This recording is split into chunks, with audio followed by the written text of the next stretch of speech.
Let me reload.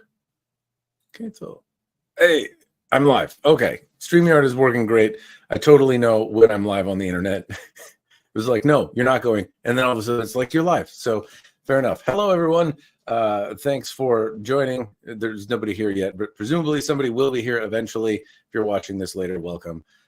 Today, Thomas is joining me from Medieval Review, and he is a favorite of mine. Back in the way back when Thomas was making some YouTube reviews of swords, which is a thing I have some mild experience in as well. And I always thought he did a great job. I'm overjoyed that he's returning to the screen and is willing to join me here today. For those of you that might not know Thomas, I will let him introduce himself. Yeah, absolutely. Thanks, Matt. And also thank you for inviting me on. This is going to be fun. You and I have talked before, so I like chatting, and doing it in public will be interesting. So I had a channel called Medieval Review that I started as a joke back in, I don't even remember when, probably like 2013 or something like that. And it was really just because I had this one really ridiculous sword and I wanted to talk about it in a somewhat public sense. So I made a video and published it, and it got a little bit of traction. I thought, oh, maybe I should do like a serious review next. And so that snowballed into my channel, which is Medieval Review. And back in about I guess it was about 2018, I took an extended hiatus, shall we say, as I had newly born kids and was kind of focused more on that part of my life. And they've grown up. They're in school now. It gives me a little bit more energy and time at the end of the day when I'm not doing my day job to actually sit down and produce content again. So I got an opportunity that kind of kickstarted me back into doing reviews, and it's fun to be back. It's, having not flexed these muscles in a while, it's fun again. Which it was kind of got to be a little bit of a slog, before I did the hiatus, and so I'm going to try to make sure I find a way to make it less of a slog this time and just enjoy the process. So I hope you find the balance. It's a tricky one to achieve. You don't have to do it every time, but if it's more fun than not fun, it's easier to stick with. I've struggled with that a bit myself, which is funny because, like, all in all, I'm not complaining, but I'm still a pretty small channel. You're in that category too. Mm-hmm. There's no demands, and so it's all like this self-imposed stress. And then you look back and you're like, why am I hitting myself? Why? Yeah. Yeah, I think when especially if you're innocently starting a YouTube channel and you don't really have an expectation for it to grow, then when it does and you get like your first 1,000 viewers, you think, oh my goodness, like this is awesome. And then as it grows past 10,000 and then it grows bigger than that, you actually begin to feel like a quasi responsibility to your fan base, as it were, whether or not it's actual fans or just, people who enjoy the content. But you begin to feel like, oh, I want to produce something for them, and I want to make sure that it's still high quality and it's something that, is what they enjoy. But yeah, I think it's a very tricky thing when you are a smallish channel and you're, not large enough to actually just have that be your full-time focus. And I think you see a lot of YouTubers who make the switch eventually when they get large enough to. But even then, I think it's probably a struggle, and burnout is completely possible. And I've seen some of my absolute favorite, solo act YouTubers. I think that's especially when it's a solo act more than anything. Solo act YouTubers get to the point where they burn out real rapidly. And some of my favorites have basically said, I'm stepping away. It just isn't worth it anymore. And I never really felt like that, but I definitely felt the energy drain. I knew I had other things I was going to be doing. So it was like, well, all my time and energy is not going to be going into video production again. And I did it, I did it here and there through the pandemic. I had a couple of side projects that I ended up making videos on. I posted them on a separate channel just to kickstart a different channel for a little bit, but I didn't really pursue it. And I ended up posting them on the main channel here, where I built a cyber deck basically. And it's just kind of, I have many hobbies. The only one that's real public is my hobby with like European martial arts and sword collecting. And it became a thing where I was like, oh, well, I got these other hobbies. Maybe I'll talk about them. But I think I told you this a while back, Matt, but like there comes a point where like the joy you get, you begin imparting to other people in the video process, and then you hit a point where you're like, you don't enjoy it anymore. And I referenced a YouTube channel I still really like. I like to revisit it periodically. A guy, I think he was out of England. Honestly, I'm not even sure. But it was MCQ Bushcraft. He's just a guy who liked to go out camping and kind of record stuff and talk about equipment he'd buy and all the rest. And he posted his, like, one of his last videos basically saying, like, I'm done. I don't enjoy camping anymore because I'm making videos, right? And he's like, I just want to go camping just for me. And I think there is that point that you hit. And with sword collecting, I paused it as well. I here and there, I'd maybe pick up something small, but I didn't buy a lot of stuff in the intervening 7 years, mostly because I didn't want sharp, pointy things around babies either. But yeah, so it's an interesting balance. It's a real interesting balance to try to strike, but it's also a lot of fun. Like, dude, coming back, posting that first video back, first proper review of a sword in what is ostensibly 6 or 7 years, and got more views in 24 hours than I think I remember ever having seen my channel get in terms of traction for a single video, even at the peak.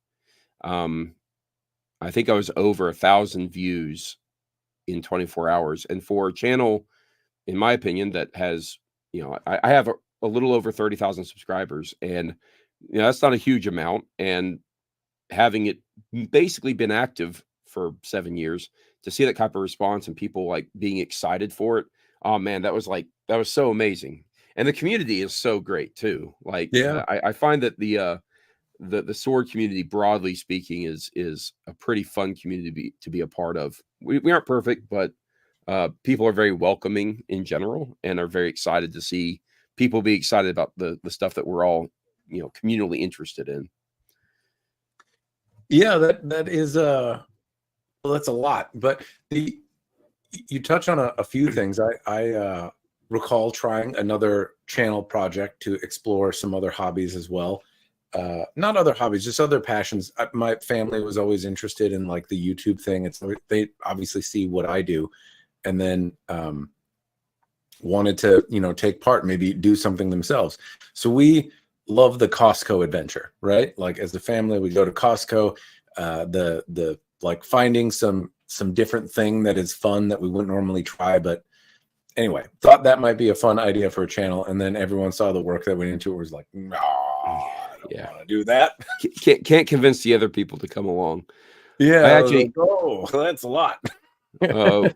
one of the people in the chat, Charles, says that we make sword passion and collecting feel sane again, because most people find it weird. You would be surprised, actually, how many people actually have either a latent interest in it or a hidden passion for it. And I think most people that I have met that actually still have that interest are very unassuming people. Within the course of the same week, I met a guy who I can best describe as like, mildly hipsterish, hippie hipster type guy. And he was like, oh yeah, it's so interesting. I used to fence back in high school, and I love that stuff, but like, I don't have an outlet for it. And the same week, I also met a guy who was like, straight-laced businessman who was the same way. And so I think it's really interesting that swords, to me, if I have to guess, a lot of people have a latent interest, as I said, whether it's, they really like that movie that had a sword in it, right? And if they could have that and they put it on the wall, they'd be really happy. But they don't know where to start, or they don't really know that it's a thing that people do. And when you get to expose them to that, that's a lot of fun. And so with both these guys, I sat down and was like, let me tell you about all this really cool stuff. Like, if you want to do fencing, but not sport fencing, there's this thing called HEMA, and I bet you could find it in your area. And they're like, oh, I've never heard of this. And then you send them like New York Times videos. You send them a lot of the really good, like well-produced videos that are on YouTube. I actually have a document that I maintain to this day of links to YouTube videos that's like a crash course in HEMA. And it's the stuff that's kind of dry and boring. And it's the stuff that's visually interesting just to get people like curious. And it's always in my back pocket if someone ever expresses an interest. So don't think it's too weird. It gets weird. Like any passion, it gets weird when people make it weird. And I think that's the thing to remember is just don't make it weird. Be like, yeah, I have this deep interest in it, and it doesn't necessarily rule my life, but it's a hobby like any other. And most people are really, I think, open and receptive to that, which I think is a lot of fun. Have you found anyone not to be? Has there ever been anyone that's been weirded out by your infatuation with the sharp shinies? I have run into a few people who, and this is a very rare case, and I would go ahead and hazard a guess that it's a similar overlap with firearms enthusiasts, people who are just generally put on edge by the idea that there's someone who understands things that are inherently got a little bit of a, I don't know what we can say on street, like the big V word, right? a little bit of scary aspects to it, shall we say. And some people just don't know how to deal with that. But I find them to be the weird ones. Like I find that to be a disconnect from reality, honestly. I think when you talk to most people, they're like, okay, I get it, right? Just like you'd run into anybody who you find out they like pocket knives and they're like, oh, let me show you this cool everyday carry knife I have on me, and they show it to you. Or just like you walk up to someone and they have a CCW, and they're like, oh yeah, let me tell you about what I like to have on my hip, right? And people have one or two reactions. They either get kind of skivvy with that, and they're like, oh, that's not for me, or they're like, okay, no, that's cool. And I think if they don't know you real well, that can probably play more into it as well. But when they get to know you, it becomes more of like a comical thing, where people are like, oh, if you don't do what he says, he'll come after you with a sword. And we could be lighthearted about it. But yeah, I mean, I've definitely run into people who are a little bit more kind of standoffish with it. But I think that has less to do with the sharp, shiny aspect and more to just do with maybe how they were raised or kind of how they view the world. And again, maybe a slight disconnect from reality in a couple cases there. Fair enough. Incidentally, it has come to my attention because Kratos here, I did check, and apparently I was having some internet troubles here today. My area got hit by storms a couple days ago, and the Comcast guy was just out here making some progress, and it worked when he left. But apparently, I've got about a thimble full of upload now, is what I'm seeing. My wonderful high bandwidth business service is not doing things, which is funny. I really tried to anyway. So if I look like hot garbage, that is a big reason why. I did not realize that was the case, but yeah, enjoy fuzzy face Matt. Thomas, do I look like hot garbage to you beyond normal? Yeah, you're definitely stuttery and freezy, but I also don't know how much that might be playing to me, because where you had storms coming through, I have storms coming through currently. So I have no idea what my internet or even power might look like, just depending on weather. But I still can hear you and we can talk, so that's good enough for me anyway. Well, everyone, enjoy the audio podcast. That's what's. No one needs to see our faces anyway. It's okay. It's probably an improvement for me. Well, anyway, I appreciate it. I'm sorry about the terabad internet stuff. Hopefully it unsucks itself in the not too distant future. But I appreciate the heads up. I did then check, and yes, it is a me problem, but I'm glad the audio is still clear. Lost my train of thought there. We were talking about people that were weird. I am a weird person. Like I do want to clarify that everything about me is actually very weird. Okay. I am a massive introvert, generally speaking. I am incredibly nerdy. My interests, I mean, go figure that I'm nerdy if I do things like collect swords. I think we all kind of have a little bit of that. My entrance into that is incredibly nerdy. Like I am a nerd. Like it's fine. But thankfully I somehow balance that somehow in a socially acceptable manner. And I think it's totally fine, right? Yeah. And I mean, I married an amazing woman who is also equally as interested in nerdy things, thankfully. And so yeah, nerds are cool. And don't It's don't definitely don't don't turned forget, around. Yeah. yeah, that's actually a thing now, right? Like it used to be that if you liked Marvel, superhero stuff, you were an outcast in society. And now we just call that every person that's on planet Earth, right? Like everybody Yeah. has the interest in it again, which is really like I find that very fascinating. And it's the same thing with video games. Like everyone is a gamer now. Yeah, it's really interesting how that has come full circle. Yeah. The video games becoming popular, like different kinds. Because I would say that at least in my youth, video games were I got into them as a child. They were still at least available to me as a kid, and so they were an entertaining thing for just about every child at some point in their life to do. Guys, gals, everyone seemed to like Mario, that kind of thing. But later, and adolescence, so to speak, there'd be people that played sports games and people that. But now a lot of people play a lot of different things. It's certainly a better respected medium than it used to be. It's not like a toy; it's an art, and it can be two things. So that is fun. But a lot of nerdy stuff became popular, and I don't know. People are generally more chill of different hobbies. I have had some weird experiences with swords, though. They're often behind me, so if I'm working from home or something, I take my conference calls from right here. And there's been a few times where the background blur didn't work, and there's been some people I work with that are like, "He," like, "Oh, you're weirdo."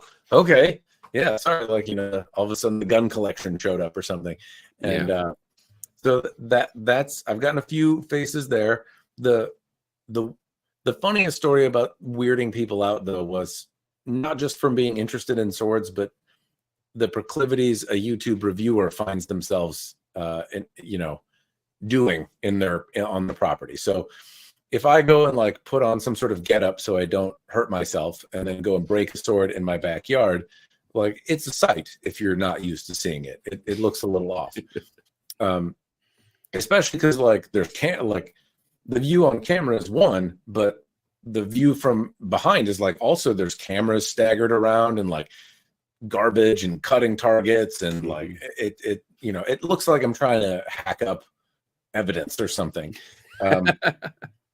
So with this kind of mental picture in mind, if you can imagine that a neighbor had just moved into my house and my previous neighbor knew about my nonsense and I went about my business like I normally would, and it didn't dawn on me that my new neighbor works from home and teaches like piano or an instrument or something from home.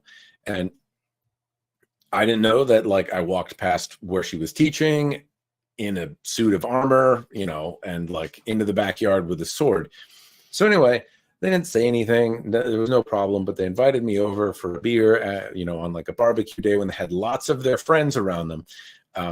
And we're talking to me and they're like, okay, so you seem like you can form full sentences and like you're quirky, but not like a dangerous weirdo. What the hell is up with the swords? Like, what is going on, guy? I was like, oh, what? And they're like, well, you walked past my window carrying a bunch of swords while wearing armor. Like, what is happening? And I was like, okay.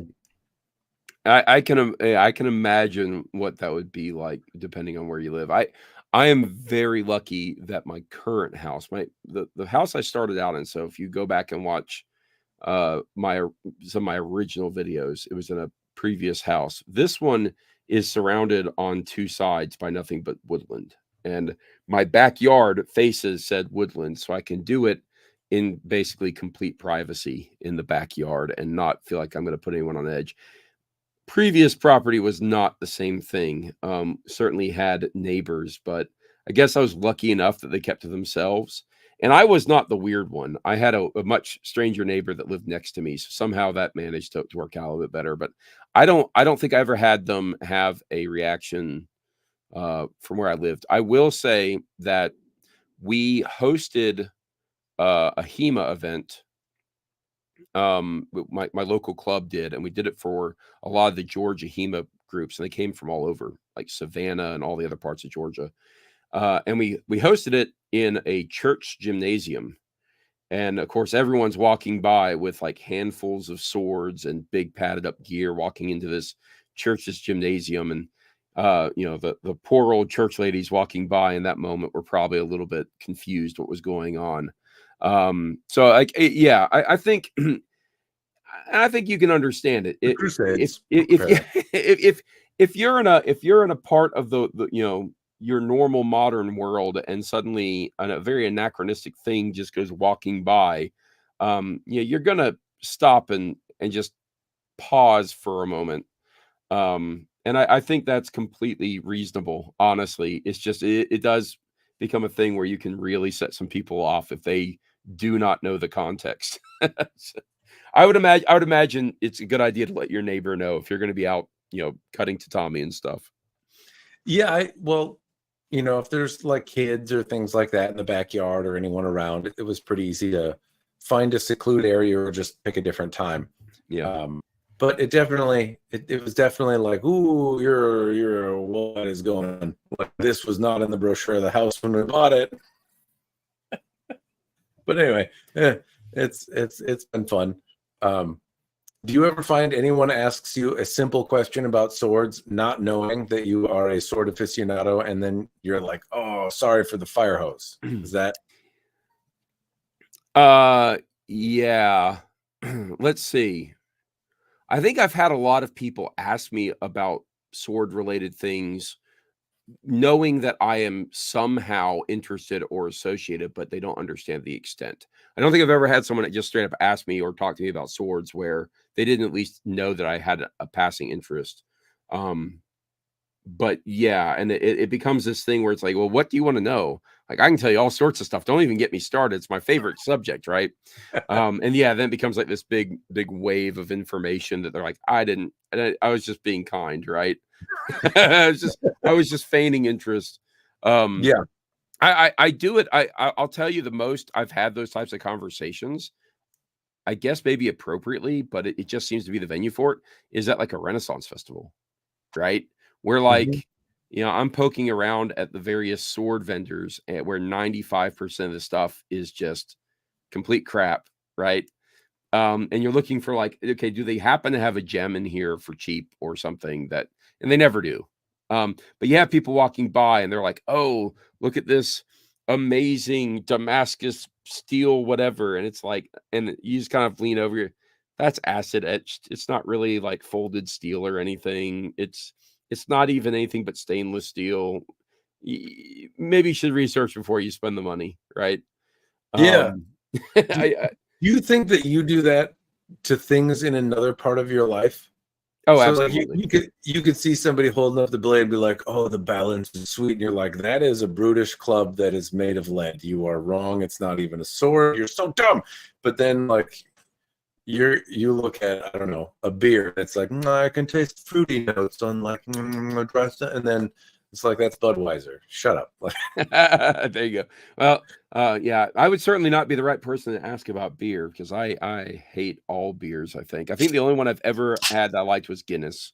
So maybe that's just because I'm got Irish roots or something, but that's the only one I've ever been able to stomach. Yeah, I think that there are people who, every interest in subject matter, there's going to be someone who actually has that capability, right? Maybe not Budweiser, but like wine connoisseurs, they actually know what they're talking about, right? yes. Yeah, and you try not to be like bullyish about it, right? If I'm at a Renaissance festival and I'm going to lean over to someone, I'm trying to do them a favor, right? Um, but it is quite amazing how much an unsuspecting populace is preyed upon in those environments. Yeah. I was actually because I don't always post on it, but I certainly browse Reddit, and especially the sword subreddit. And it's amazing the number of people that come in there and be like, I got my first sword at the Renaissance Festival. It's like, okay, well, that's the size of a letter opener, and B, it's stainless steel. Like, You have a lot to learn. And, realistically, it's probably a super excited 13-year-old, right? And Yeah. hey, great. That's how we all actually started. I mean, realistically, I'd be willing to bet that the vast majority of us that have been collecting swords or had an interest from early internet days probably started with a ton of misconceptions and Hmm. bought a lot of stuff that wasn't good and refined our understanding over time. And as the internet made, information generally more available. And I know I started out there. Like, I know I still have my first sword somewhere, my first sword, right? And it's totally like the prototypical purchased in a flea market stainless steel piece of junk, right? The rat tail tang that's actually bent at like a 10-degree angle so that the handle and the blade are not in a straight line. It's got a weird little hilt design that's made out of brass, right? The pommel is also a weird design that's not well formed. It's wood that's shaky and loose, and it's a piece of junk that I wouldn't spend $5 on now, and I probably wouldn't even buy it if it was for $1, right? It just isn't worth the space it takes up. But I was 16 when I bought it, right? And I didn't know any better. I mean, when I was 16, that was that was quite a long time ago. That was the 90s, right? And so it was easy to be like, oh, that's all that's really available. And I think it's been really interesting, the proliferation of good swords, right? To me, the idea that you can just go online now and with a couple $100 get an actual good sword is really impressive. That didn't exist back in the day at all. If you knew what you wanted 20 years ago, in terms of an actual sword, you'd be paying out the nose for it. It just didn't exist in a production environment in the same way it does today. Well, I think there's a few different options there, right? It certainly was, like anything else, probably harder to find like the niche people operating in it. But 20 years ago, you could go and buy a piece from Hanwei, and it may be Mhm, $1,500 and worse than a lot of the pieces that they make today. And that mhm, would be an example of, well, cheaper than buying at a time like a very like Japanese style swords are very expensive. As a practitioner, if you wanted to go buy one, it would probably cost more than that to get something authentic. Um, so not a great deal. But there were people like Bob Ignath that were selling blades at gun shows for like 300 mhm. bucks. You just had to finish them. Blades that he made that like today I have a few that I'm finishing, and they're worth thousands of dollars, even though he probably sold them for 100 bucks at a gun show. Uh, and it kind of baffles my mind that some of those deals were out there, but you wouldn't have known who to ask or who to talk to. Yeah. And Yep. it was kind of word of mouth and tribal knowledge, or it would be on a forum kind of buried somewhere. And it was seemed a little less accessible Yeah. than it is now. But yeah, and there were people like Arms and Armor still making a lot of the same stuff.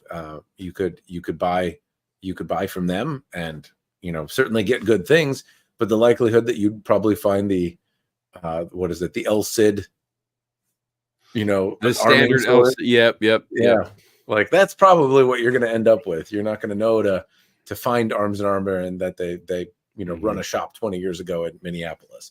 Yeah, Um, exactly. Yep. so it's a tricky.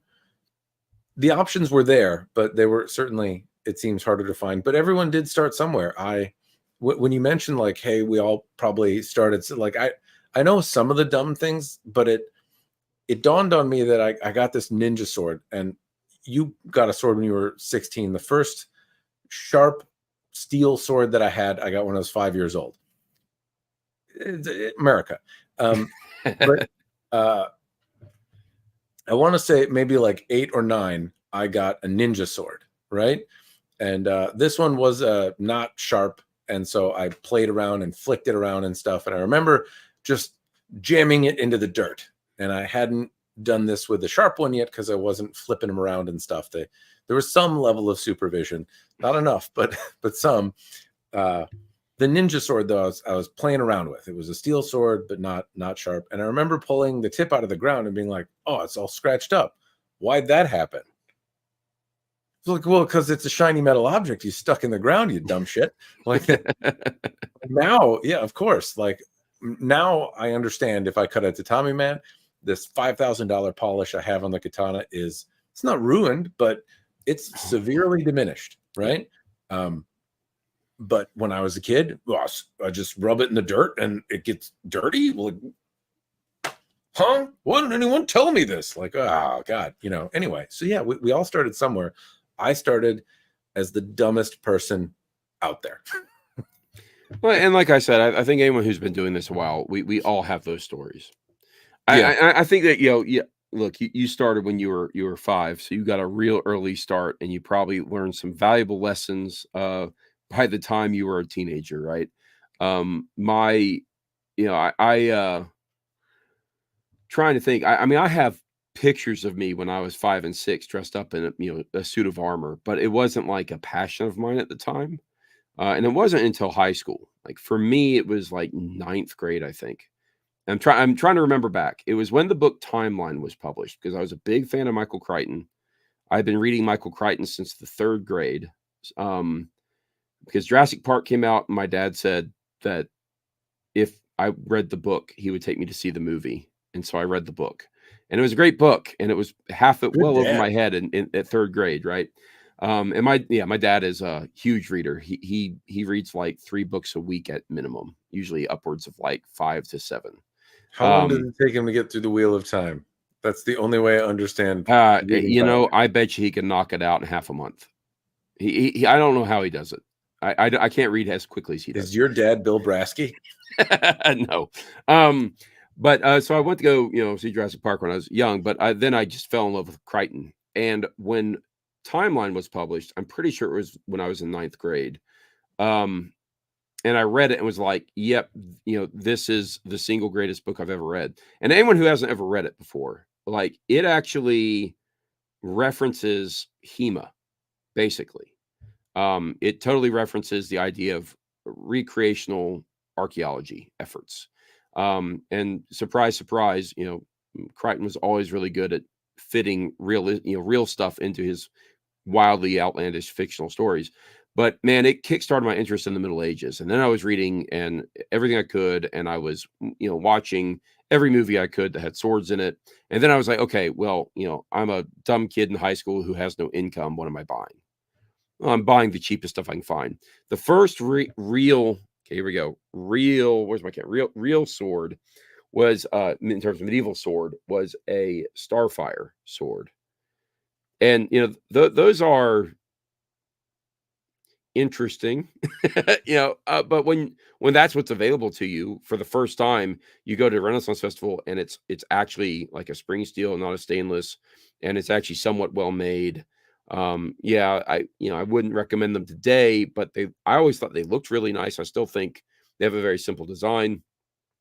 And I saved up a ton of money for a long time before I could afford that. And again, I was still in high school when I did that. Do you still have it? Oh yeah.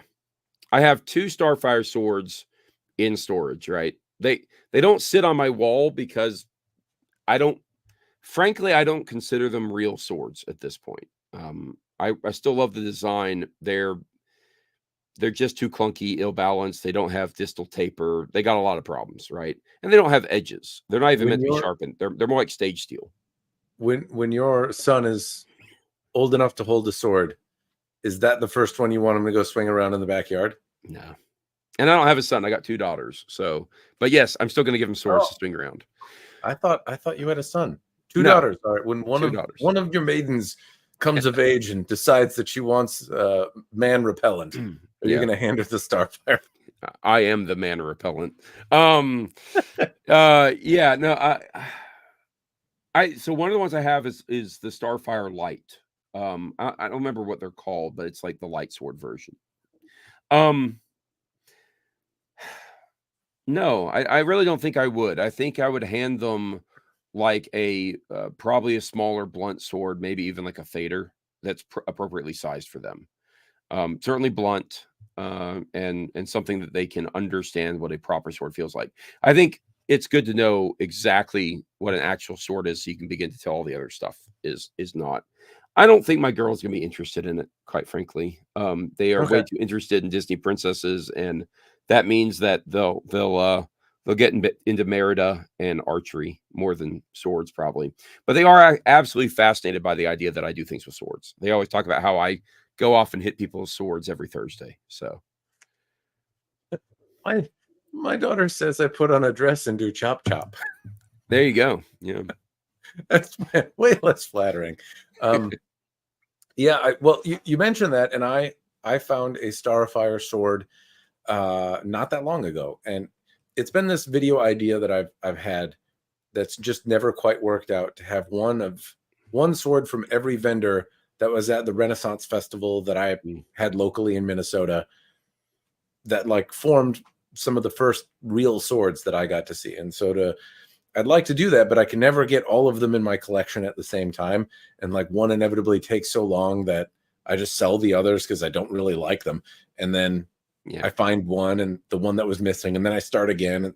And it's happened, I think, a couple times now. But I have a Starfire. This is a very long way to get here, but I have a Starfire sword now, and it's like the smallest version of their swords. Is it the standard European? Yeah, it's a European. It's less than an inch thick. Yep. It's That lighter. would be I think their light sword. Yeah. And maybe they have other ones that I haven't seen because I have not visited their website in well over like 15 to 20 years at this point. But like, they had a broadsword. They called them, they always had them by measurements. There's like the meter long broadsword or the light sword. They had a scimitar. They had daggers. And like, that was it. That was like all they had. But the light sword is, it's a little bit more fun, I guess, compared to the broadsword. The broadsword's just too heavy. It's just a very big piece of metal. they're all too heavy. Yeah, Which well, is but it's unfortunate less too. heavy. Yeah, made of real stars, so they're real dense. Yeah. Surprisingly heavy. That's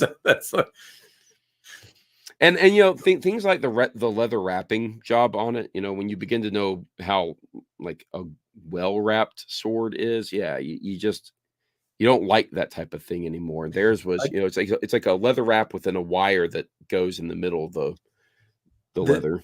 the Starfire to me seems like the first one I want to hand to my little guy when he is old enough, or if he shows an interest in swords. And that's because like I will want to go to step 2 or 3, which is like, here's real ones and why they're interesting. But you got to like, I don't know, kill the dream yourself, right? He's some part of the fun of this journey has been like, oh, I didn't know that if I stuck the blade in the ground, it would be dull and scratched afterward. And I learned something, and that made me sad. And and then like I learned more, and then I learned ninja swords are dumb. And then I learned, I learned different things. If I had had a Starfire sword to start, I would have done a lot of the same things, but I also would have probably not had something that would flown back and hit me in the face. Yeah, Which, yeah. so they seem reasonably well made, not dull, like hard to hurt yourself with. And so that is the appeal, I think, in as a first sword. And I think anything that is just generally like under the category of stage steel, and that's a thing that just isn't talked about really at all in the sword community, like at all, as far as I can tell. Very few people ever actually talk about like, oh, this sword is designed to be used in big sweeping cuts to look really impressive on a stage, and you're going to send some sparks flying if you're using steel, or it's going to make a very hollow clank if it's made out of aluminum. Highly blunted, made did not break, right? Not injure anyone, not sharpened. It's and they're also just not real generally available. Like Starfire is probably the only. I think they might be the only company out there that makes what I would class as stage steel. That's just kind of generally out there for the public to buy, and they're all kind of stage steel. I think there's a company called Stage Steel that does it. There is there. I never looked. I'm pretty I sure. don't. Yeah, No, I don't really, you just found $1 million idea. Yeah, well, and I think it's a kind of rare group of people that want to actually buy that type of thing, because generally speaking, people make it. They make it for the movies, or they make it for a stage. I mean, my wife comes from a theater background, and she not only has made stage swords herself, but she knows someone who's like an incredible metal worker in general and made stage steel type stuff. And so they just kind of make it bespoke. Yeah, that is a category that doesn't get the same kind of attention. Maybe there's some other niche community pod on YouTube that talks exclusively about stage steel swords, and they're like, do people even buy sharp swords? Is that a real thing? It could be the same. Yeah. I'm going to plug my channel here for a moment. If you go back to, I think 2017, when I was at Dragon Con, which is actually happening this weekend, oddly, in the Atlanta area. But I was at Dragon Con and I talked to a guy who like writes scripts and does choreography work, fight choreography. And I actually had a conversation with him in like a random hallway that we could find where there wasn't a crowd, and talked about, the crossover between historical martial arts and stage combat, and how they play against each other, and can one inform the other, or could one be used in place of the other. And he had a lot of really interesting thoughts, but he would be an example of someone who, like, yeah, if he went and made a YouTube channel, he might even have one, I don't know, but if he went and made one, like, he probably would have a following of people who are really interested in, what if I wanted to go make fight videos, right? Because you're not going to actually want to do that with most kind of regular swords, for a lot of reasons. And I don't remember the name of the YouTube channel. There was actually one that had they were using the Hanwei blunt long swords in basically what was a theater production, and they were going to town, and they take after take after take of hitting these things against each other, and one actually broke mid-fight, right? And thankfully no one was injured, but it happened. And I think that people don't realize that can happen. And that's why you don't use those types of swords for stage fights, because you're going to be not only repeatedly hitting the thing against another blade, which is okay because most swords are built for that, but you're also going to be hitting it in like the exact same place over and over and over again, which wouldn't be consistent in an actual fight. And like, you're just going to wear down the blade in certain ways. So I don't know. Like, I think, like everything, swords are a tool, and the tool is made for a purpose, and they can change to adapt. By the way, you're coming in much clearer now as we've been talking. You're now high definition. Oh, ooh, high definition. All right. Well, with my high def face, I will do a little pivot and just ask some random questions. One, after taking a hiatus from YouTube and presumably still having your swords and enjoying them, is there anything that has changed, or maybe that you have come to appreciate more, or maybe substantially less, in the last 8 years about your collection, or a particular piece, or anything that catches your mind as interesting? I have become a lot less attached to my collection, because of the vast majority of it I put in storage. So the only bits of my collection that are not in storage right now are what are on the wall behind me. I have a long sword over there leaning up against a couch. And I have a few odds and ends that I'm not going to show because they're upcoming reviews. But, I built like a big sword stand, and I put everything I owned like in this armory space. I was like, this is my armory. This is where I want to spend all my time. Now it's about like, I really like this specific sword, so it's going to be on the wall, and it has a purpose behind it. And it may not even be the best sword I own. It may even be like, where am I? This one right here is like a cheap windlass sword that's a scratch and dent item, but I like a specific aspect of it, so it's just stayed on my wall. And so I've just become a lot less attached to the swords themselves. That's kind of like the downer side. But I have really regained an appreciation, or just, I think I found that I still do and will always love the feel of just a sword in the hand. The thing that got me really thinking about like getting back into this 9 months ago now was a random conversation about the Lord of the Rings films, and watching them and being like, man, swords are awesome. I have not spent enough time doing things with swords, right? And then one of my friends who do HEMA club stuff with was like, we've had kids, they're all growing up. Can we do this again? And I was like, yes, please. Going out there and kind of knocking off the dust of old age, doing HEMA stuff again, you realize how much, you know, you're out of shape, how much arm strength you've lost. But there is something that just is innate in holding a sword. It just feels right. And so that's the thing I greatly appreciate, which I think I lost because I didn't pick them up a lot for like 5 years. That seems strange. I want to say for the past 15 years, I've picked up a sword every day. Like I can't, probably with some exception. I mean, I've gone on like vacation to places that I didn't have swords readily, but every day I've been home, like I don't think there's a day that like I don't pick up swords and do something with them. It's weird you mentioned that. Like I didn't do anything for 5 years. I mean, I did slack off for 5 years. I for COVID more or less when the whole pandemic-y thing happened. I was like, this probably won't be too long. I'll just take a break from the gym. And then it was like 3 years. I didn't really do anything physical and played Rocket League.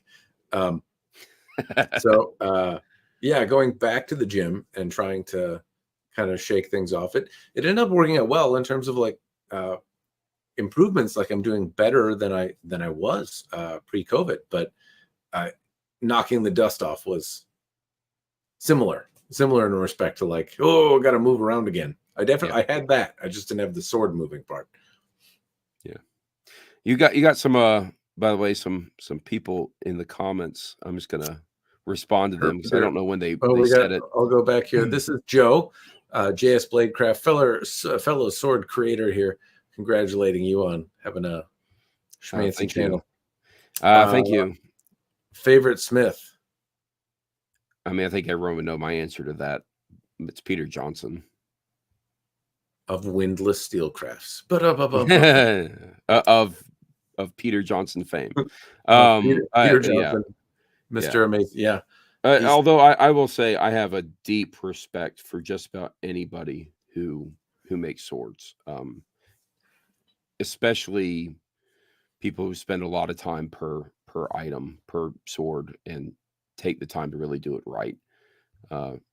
Anytime you get away from the productionized version of them, deep respect. It takes a lot. Do you Peter's work is one in particular that he's done. I don't think there's a sword that he's made that I would say no to, right? Yes, correct. And not just because I'm a little nanners for him. There are swords that I have declined. So just want to say they do exist. I have said no.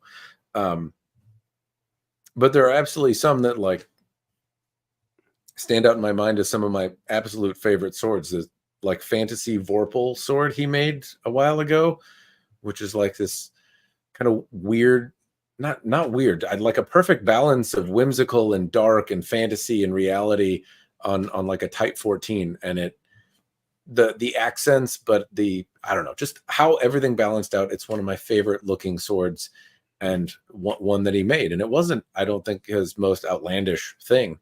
But yeah, like I'd be happy to have any piece of art from him hanging on the wall, but yeah, more of them I want to pick up and swing around. Yeah. Another really one of my absolute favorite Smiths, and I'm going to be biased here because I know him personally, and we're not like super close, and I've never actually met him in person, but I do know him. A guy named Niels Provost, and he is low key talented. Like, if you've never seen it, go on YouTube, look up The Serpent in the Sword. Yeah, and he is Viking swords. Yeah, and I would call him like the Avatar, the Last Airbender metal bender version of like a Smith, because he knows, he can visualize what the outcome is going to be before he gets there, right? And so his work is really incredible, but I've never actually held any of his pieces. It's just I appreciate him as a Smith and the work he's done and the stuff he's documented. So yeah. And again, it's like you could rattle off all the names of just well-known swordsmiths. I think anyone who creates the balance of functionality and beauty in the sword is the type of person that's just gonna make me fall in love with their stuff. Because there's plenty of sword makers out there that just make bare bones stuff, and bare bones can be fine. Don't get me wrong, but there's a certain element to making it like this finely crafted balance between a weapon and art that is just amazing to me. People that can do that. Yeah. No argument. I am it's always a tickle when you find somebody that can. Yeah. I'll move through the comments here. Anathar, of course. Are you familiar? Are you acquainted with Anathar? I don't think I am. Well, there's something fun. Something for me to go. No, there's a bit of a running joke. Okay. I was in need of an April Fool's. I think it was just like when being stranded at home started, like in 2020. I was like, all right, sword review. I guess I'll do an April Fool's video. And so just kind of on a lark, I reviewed a sword-like object from Kit Ray called Anathar. Okay. And it turned into a little bit of a series, but it's a long-running. People are going to hate me for this.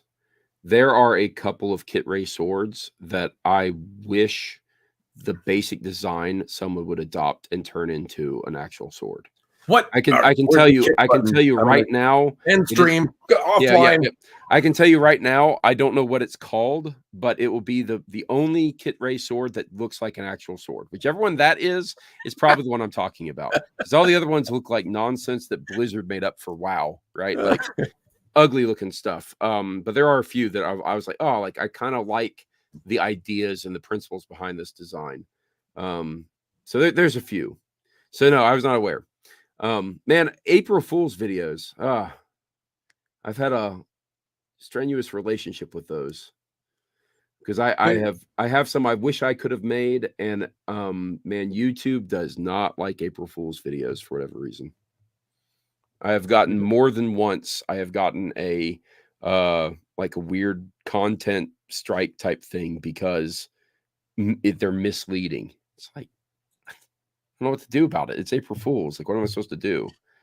So, believe it or not, I've actually put my channel at risk for 1 or 2 April Fool's videos. And the one I've always wanted to do was to do a review of the Minecraft diamond sword. Ooh. But I just every time I've thought about starting, I was like, I don't have the time for this because what I have in my mind would take probably a year to execute on, and it's just not worth it for a 30-second video. It is not. No. There's been some reasonably high effort things that I've tried to do. Like I've actually pushed myself a little bit for these April Fool's videos. But it's so dumb. It's so so last April Fool's, I was trying to make a video, and I just like I had a really long runway with the video too. Like I had almost a full year to get it done. And I just missed it. I just didn't do anything. And every time I sat down and thought about something funny, I just wasn't in the mood. The stars never aligned. But I was like, well, I feel like I need to do an Anathar video. So I just made like an hour-long relax tape with the sword overlooking a blue sky. And I was like, this is funny, right? And my wife was like, that it's not funny. That's not funny at all. And I was like, wow, we'll see. I'm looking up this sword. Oh, good Lord. Tons of people found it funny. I just looked it up. It is an awful looking monstrosity, isn't it? Yeah, no, YouTube video or the April Fool's videos, I always produce them about 3 months ahead of time, scheduled for April 1st, and forgot about them.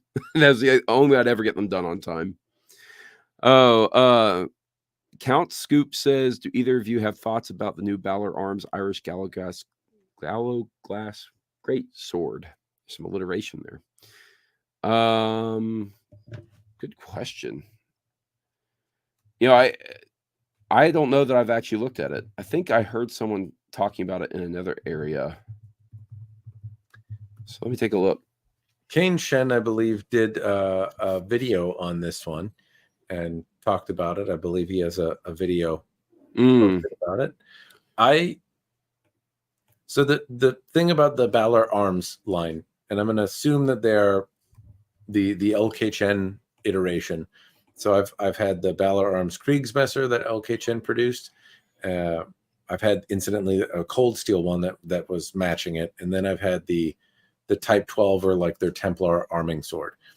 And both of them from LK Chen felt excellent. The Kriegsmesser is a little more my style, but I don't like the look of Type 12 arming swords. It's just not my favorite proportion. I haven't generally liked the way they've moved.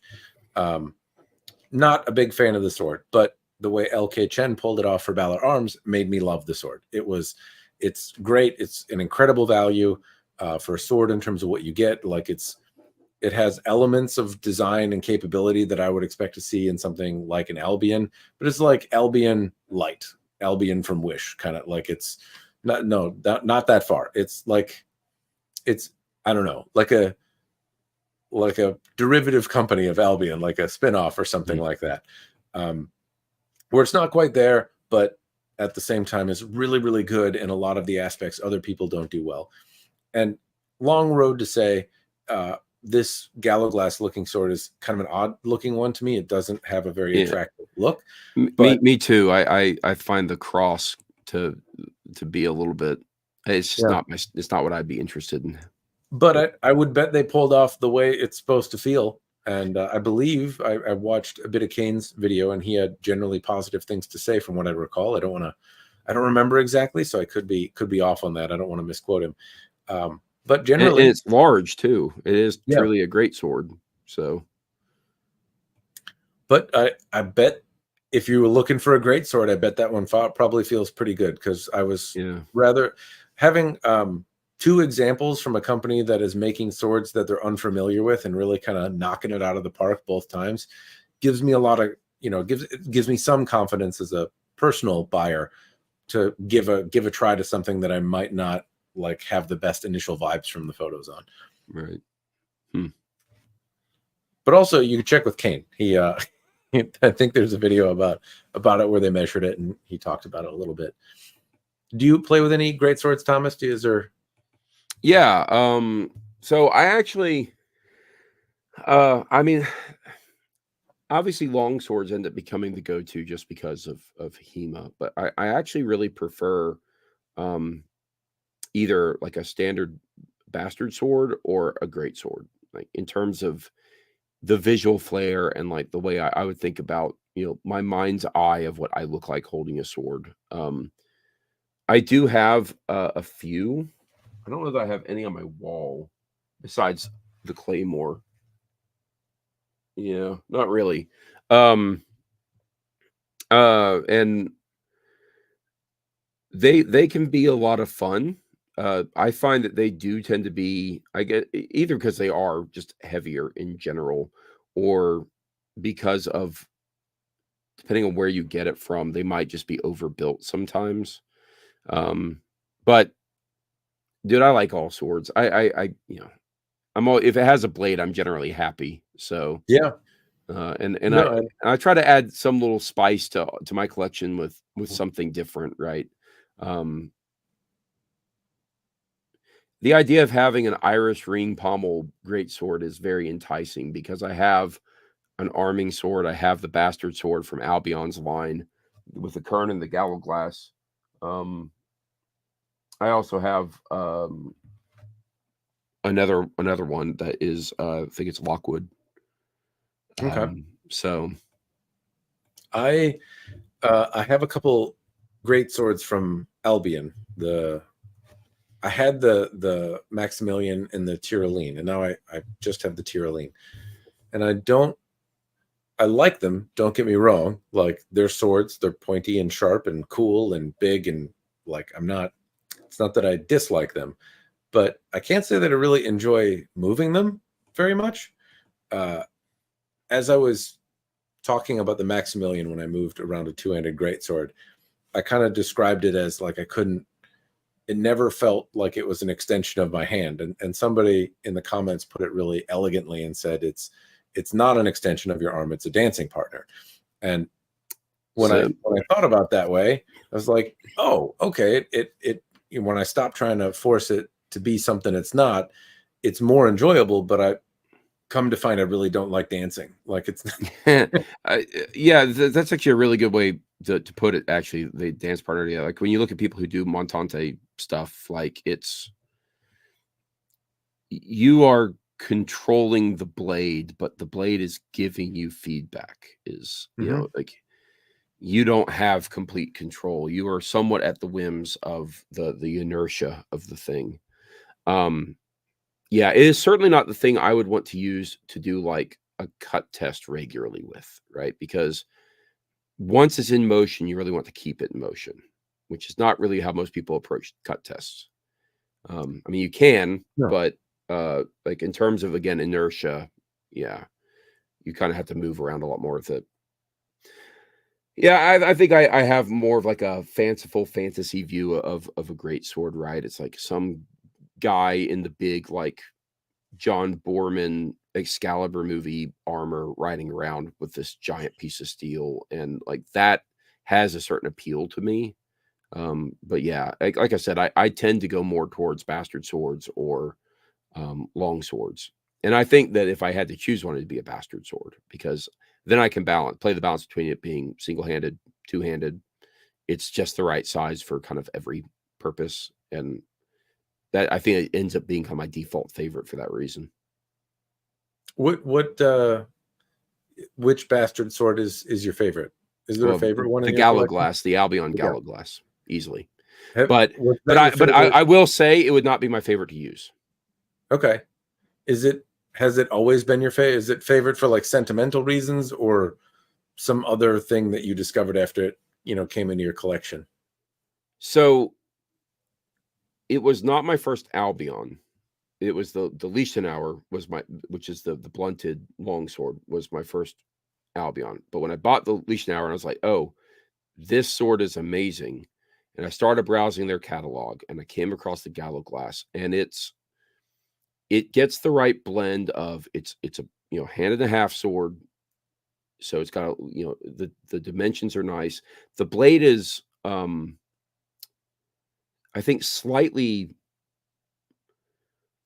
more petite. I don't know what the right word is. Like it's not quite exactly what I would want in terms of the blade size, but I get it for what it is, and the kind of the design it is.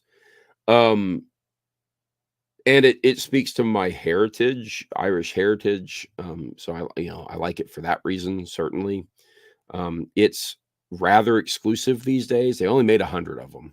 So having an Albion Gallo Glass is having one of 100. So there's a level of rarity, which is really nice.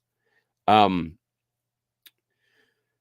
it's such a beautiful implementation just across the board. Everything about it just looks really nice. So as a collector, to hang it on my wall and have it be one of a kind and have it speak very highly of, as it were, or speak a lot to my heritage.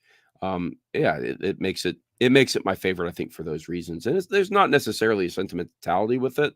But it is certainly like it just kind of hits so many marks. But again, like I would be, I don't know, it's not the thing I'm going to carry around. I'm not going to go run around doing a bunch of cut tests with it. I'm not going to abuse it. It's definitely going to spend most of its life sitting on my wall and me appreciating it. That seems rather unfortunate, but it is to me a little bit of an art piece as well. And I have other Albions, which I'm more than happy to use just as an actual sword, right? Because I did end up getting the Ringek, which is somewhere behind me, right about there. And that one I've used, and I've, in terms of cut tests and whatnot.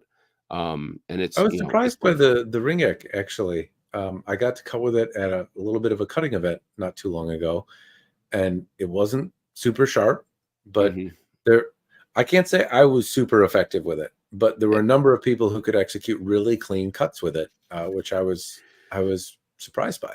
So Albion's default sharpening is an Appleseed grind.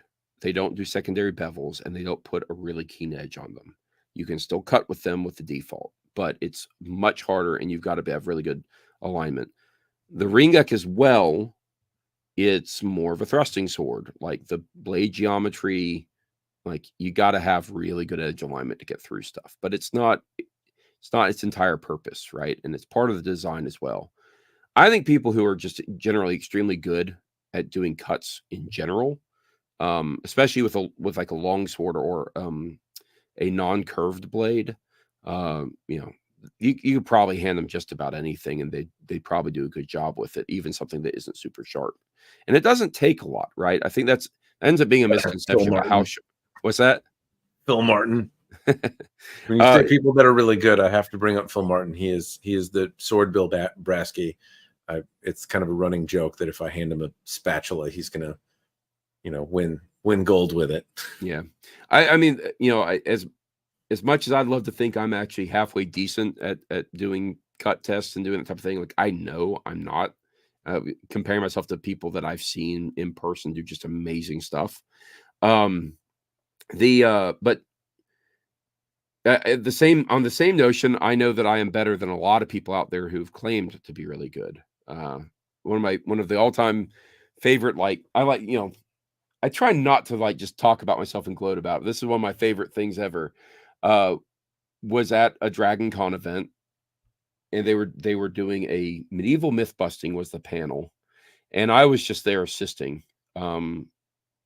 helping out some friends who are actually running the panel. And they actually invited somebody who basically claimed to be like a master swordsman to come in and do like an example cut test. And they put up the tatami mat, and the person made 3 strikes on tatami with a katana and never cut through the tatami. They mangled it. They did a really good job, like making it not look real great, but they never actually got all the way through it. And so I'm there getting ready to clean up, and I'm helping take, bits of chunks of tatami away from other people who've done cut related things. And one of the guys he had a saber that he handed me, and they had been using it for a cut test. And, I was just getting stuff off stage, but there was this half a tatami still left over in front of this audience of like 100 and some odd people. I was just like, whack, whack, whack, and got 3 really good cuts in real quick. And it all just kind of fell apart. And I took it away, and I heard everyone in the audience go, ooh, because they hadn't seen anyone do that yet, which was like, it was kind of sad in a way that they kept bringing in experts who were going to cut things, and then they never actually got through the targets real well. And so it was one of those things where it was like, yeah, if you have the familiarity, you can do it, especially if you got a really sharp sword, and especially if it's a curved sword. The saber was a curved sword, right? And I do 100% find curved swords easier to cut with, like so much more so than a straight edge sword, in my opinion. So yeah, I wish I had more time and money to do cut, just go out and just cut things all day long. But alas, I am sometimes relegated to buying as many cheap end of summer sale pool noodles as I can, and just going to town on those. You reminded me. I better stock up. I usually go to the dollar store and get a whole bin. Yep. Yeah, just buy all of them. And that's what I've been doing. I've been hitting dollar stores periodically to grab some. Pool noodles are not super fun to cut, but they have their place. But they are very unforgiving. Like if you don't have good edge alignment, you're not getting through that thing. It's going to just bend. Yes, the thing is, like you have to have a sharp edge. I guess you don't have to. You can swing really, really hard, but if you want to have one of those little things where you just go zip and it's not embellished or out of control or overpowered, just the blade bites and it goes thunk, and pops off. In that case, you need an obscenely sharp sword, and there's just not a substitute for it. At the same time, a sword that might fail cutting pool noodles may well excel at cutting tatami, or tatami with, extra clothes on it or something like that, or so, where the sharp sword wouldn't cut tatami as effectively. It'd bite in and might, do something, but it's not necessarily a guarantee to be as good a cutter. The So way the way I viewed it is what my preferred thing with a pool noodle, if like I'm going with a bunch of people and say, okay, we're going to like practice and be good at cutting. The pool noodle is for like target accuracy, right? Take a Sharpie, draw some lines and be like, angled lines, cut on this line in this direction with this either true or false edge of the sword if you're using a double-edged blade, and do it with accuracy, get through it, have good edge alignment, take your time, learn how to do it. Because tatami is too expensive to take the time to do that. I prefer tatami to be more about the form of actually doing the cut, more so than the accuracy of the cut. And what I mean by that is tatami, because it's resistive, the blade can angle and change, and you either get a clean cut or you get a curved cut, or you're not getting through it at all. And you can learn a lot from that. But if you're focusing too much on like high accuracy, especially just, you're just going through material, you don't want to try to do them both at the same time.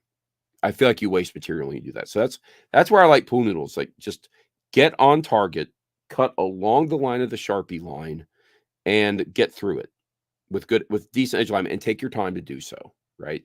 Then go to tatami and do like, can you do quick successive cuts and get through and maintain edge alignment? Don't worry as much about accuracy, right?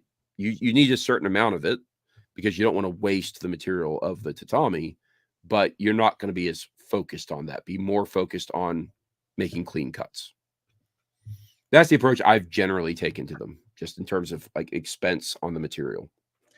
Tatami is a real bear, and it only goes up from there. If you want like a zombie head, those are $300, or a ballistic dummy, or a if I go to Costco and buy meat, like, that's expensive. I can eat that. Yep. That I don't want to whack it with a sword full of.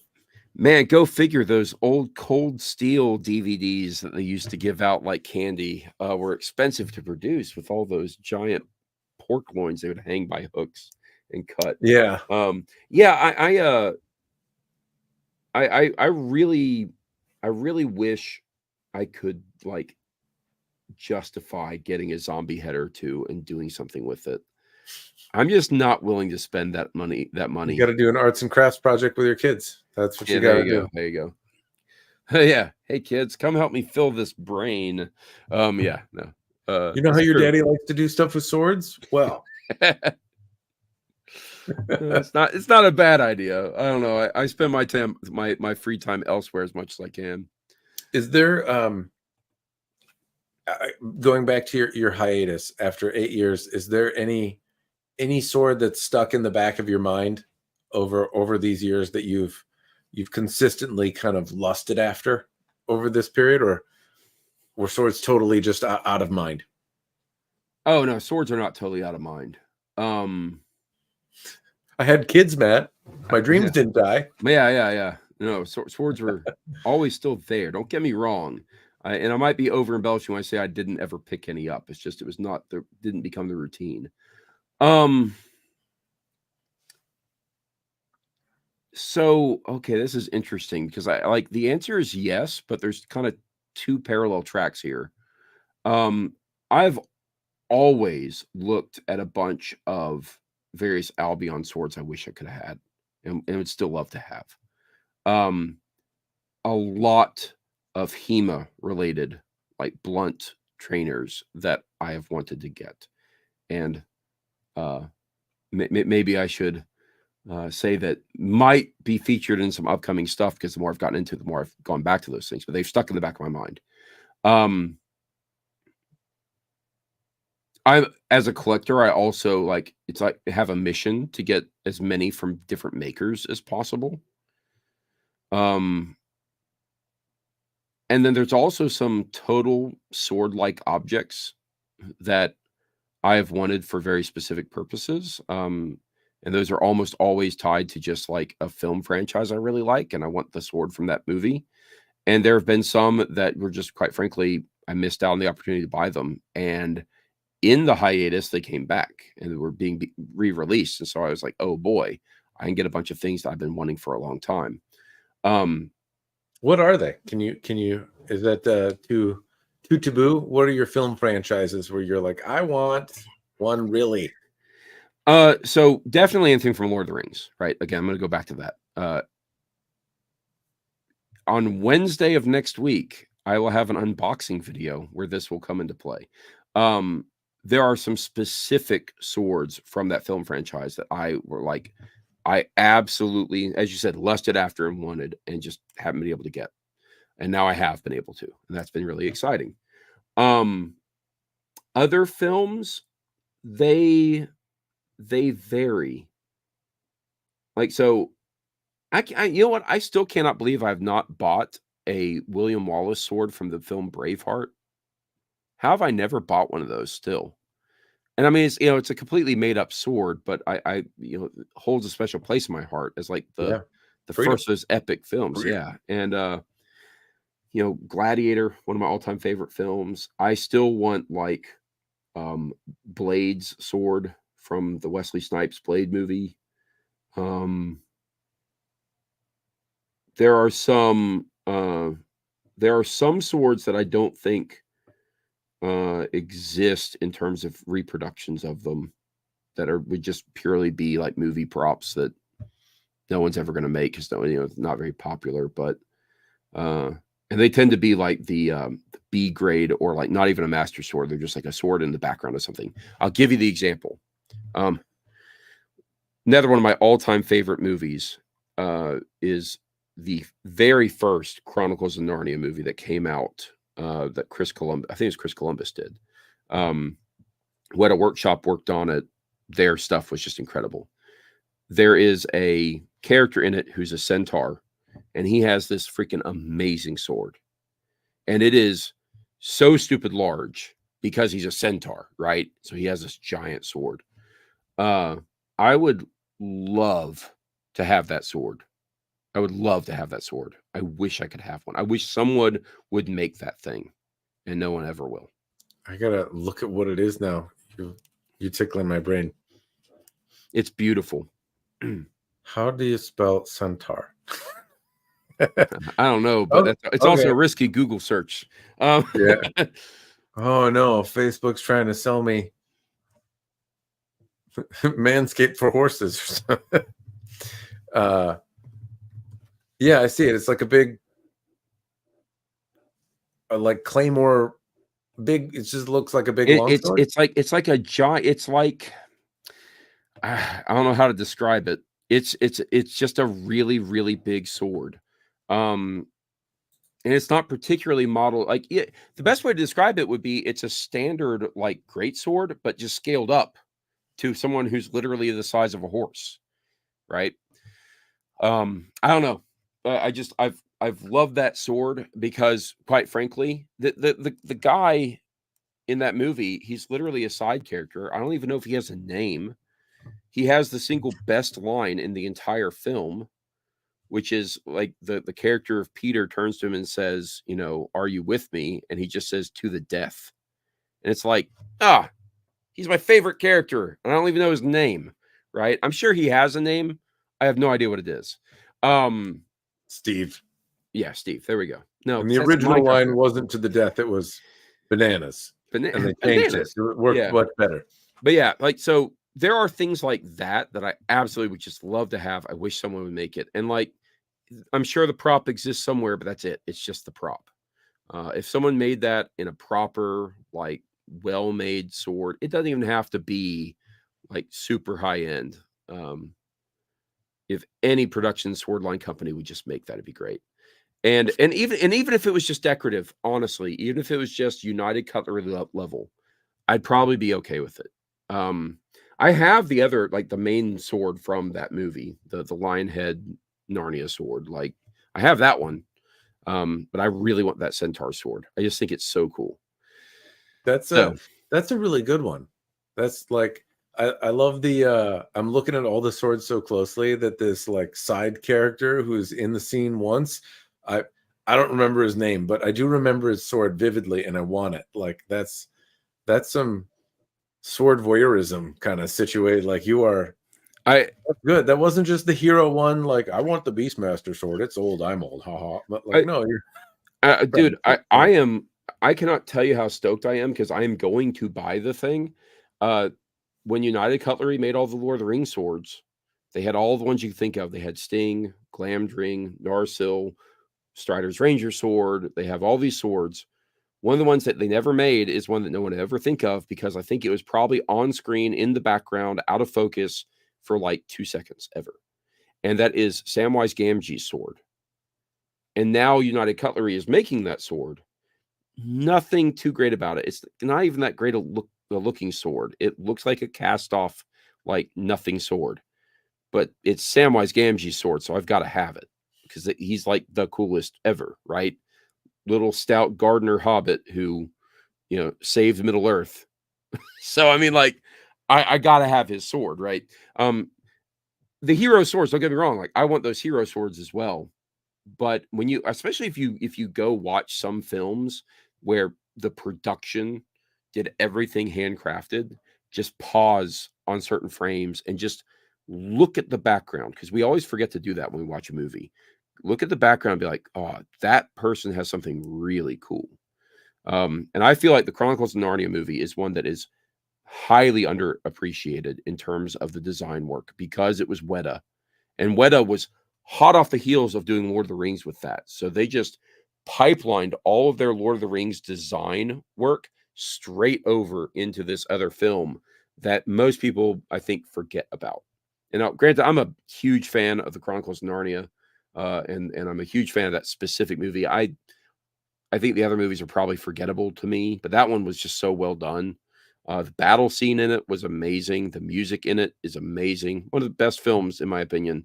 And low key, some of the best swords. And they only ever made the one, hero sword because it was front and center in all the scenes where there were any. I think I remember the swords more than the movie. Like I remember the book as a kid, but I don't remember the movie particularly well. Well, I have some things that are on my bucket. Like I have a Conan sword. Oh yeah, of course. I was the Atlantean. So I have one of those. And then I've had and not had Highlander swords that kind of filter through. So the original Highlander, the first, not the show, but the original movie, that one from the first film is one that I like. One that I've never had though is Inigo Montoya's rapier. And if there's one thing that I would want in my collection, people have asked me a lot, like, what's your favorite movie? It's kind of like, it's an icebreaker at work. It's a common question when you meet new people. It's, I've thought about that a lot. And I think the best answer I can come up with is actually The Princess Bride. It's not always my favorite in the moment, but whether I was 5 years old or now, like on the wrong end of my 40s, if I can always watch that movie and be entertained. I've consistently chosen it over other things. It's always enjoyed me. I've always enjoyed it, and I've always picked up and appreciated it for different things as I've grown. That is certainly one of the, in my opinion, one of the few truly flawless movies. Like even the flaws you can point out are not flaws. They just aren't because they just are the charm of the movie. So the thing is, I'm a cinephile. Like before I did YouTube videos about swords, before I even collected swords, my interests were actually like in filmmaking. And I think the Lord of the Rings films helped a lot with that because I was just very inspired by like how amazing they could do things all of a sudden. So I studied filmmaking and that's why I have like the camera equipment I use. It's why when I do my sword reviews, I'm using a macro lens to get in really close and try to get those details. And I know I'm not a filmmaker. I don't even claim to be. I wish I was. But like my top list of movies, like dude, Princess Bride is definitely on there. That is one of my all-time favorite films. And especially from that era. Yes. It's weird because like there's movies that I want to say like 10 years ago I didn't mind, and now like I don't know, like it somehow lost the magic that were older or from the period. But Princess Bride has been consistently one from young kid seeing it when my family would rent it and bring it home, and watching it over and over and over again, to buying it 15 times on DVD. And how quotable is it? That's the thing. I'm pretty sure I could. Inconceivably. I'm pretty sure I could quote the vast majority of the script, including the non-quotable lines. Just every line of it is just somehow perfect Yeah, and memorable. it sticks with you. It sticks with you. I watched it recently with my daughter, and she was a little bit like, "All right, shut up, though." Yeah. Inigo Montoya, that film has been probably more meaningful to me than a lot of other ones have. Like, I like Star Wars, I like Lord of the Rings, but I think I think I like Princess Bride more than that. And so I wouldn't mind having Inigo Montoya's rapier. That's one of those where I very much pondered buying the one that McDonald Armory used to sell. It was like 1,200 pounds or something like that, which was a lot at the time. I don't think it's that price anymore, and I don't know how quick he turns them around. But I was always thinking, do I want like that looks like the one on the screen, or would I rather have a sword inspired by Inigo Montoya's rapier, but that was like actually a rapier?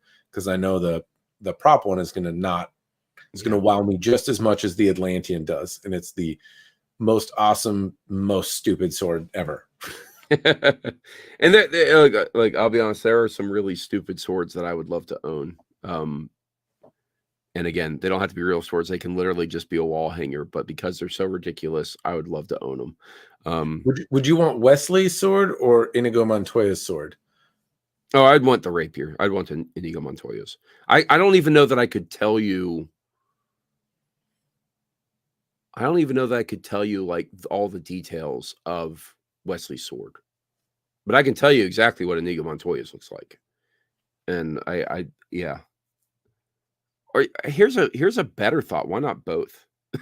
If I had to choose one, but hey, this is not Sophie's choice. Why not both? It's that little girl with the Xbox and the PlayStation. I find that I have no interest in Wesley's. Like, I'm not.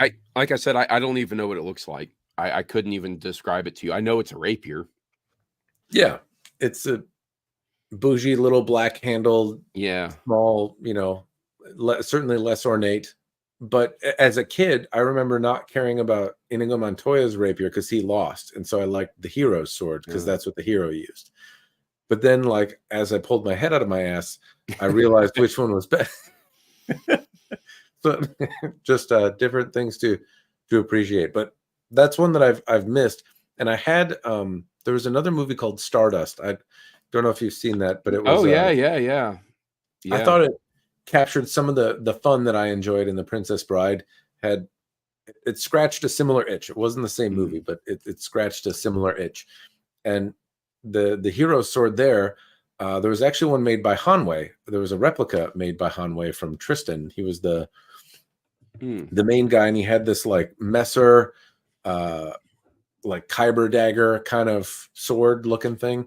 And I actually owned like a beat up one from Hanwei, and it was just not in very good shape. And I was like, maybe I'll find another one.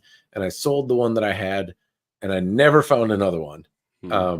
But that was another movie that I liked, and I liked the sword that was in it. It was quasi realistic, and that's one that I wish I had too. But you mentioned a few, like Blade Sword. I liked that movie. I really enjoyed it, but I was never inspired to.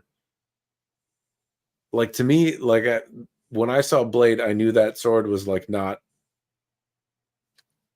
It's not real. It's not. Yeah.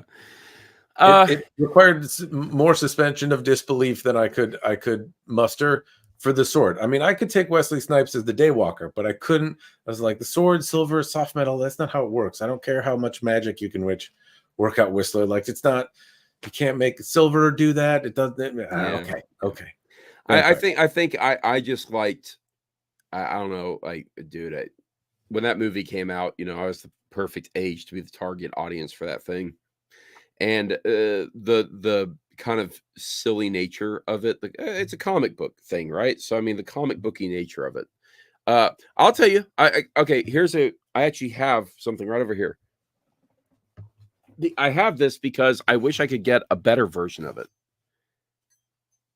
I want well-made Wolverine claws. Why is no one doing that?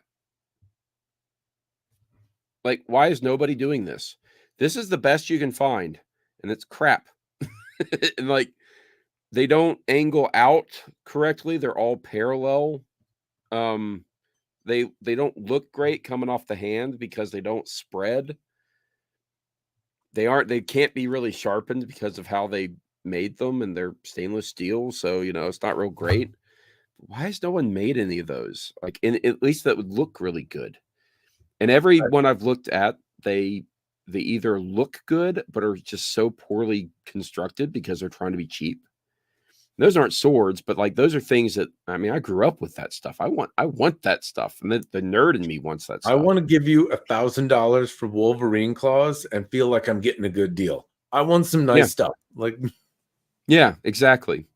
I don't want it to just be like a cosplay thing, which is of course going to be the audience for the vast majority of people. So there are there's so many movies and things out there that have had swords in them that if I just started going through my catalog, I'm sure I'd be like, oh, I want that one and that one and that one.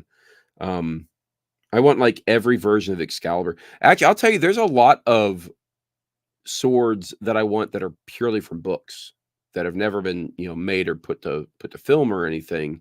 That as described in the book, I would love to have. Well, that gets a little. That's a tough one. Yeah, well, as described or like with the magical properties. Obviously, all the magical properties as described. So I'll give you my classic example of this. There is a book series by an author named Jack White, and it's called the Camelot Chronicles. It's 8, maybe 9 books, but it's a retelling of the Arthurian legend, but as a historical fiction. So it highly grounds itself in like there was history that was going on, and then there's the fantasy part. And it has the single best telling of the Lancelot story. It has the single best telling of Merlin. Merlin is a magician, right? So how do you do that in a reality grounded book? But they did an incredible job. And it has one of the coolest ideas for how the sword of Excalibur is made. And it totally goes into like complete nonsense with the actual properties of sword making.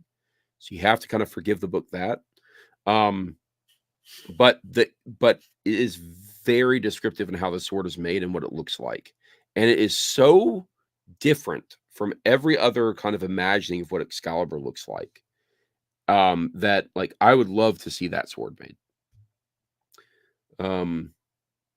Video game swords as well. That's a really easy one for me because there are tons of video game swords that I wish had replicas of them, and really good replicas, because there are some that are made that are just crap. What comes to mind?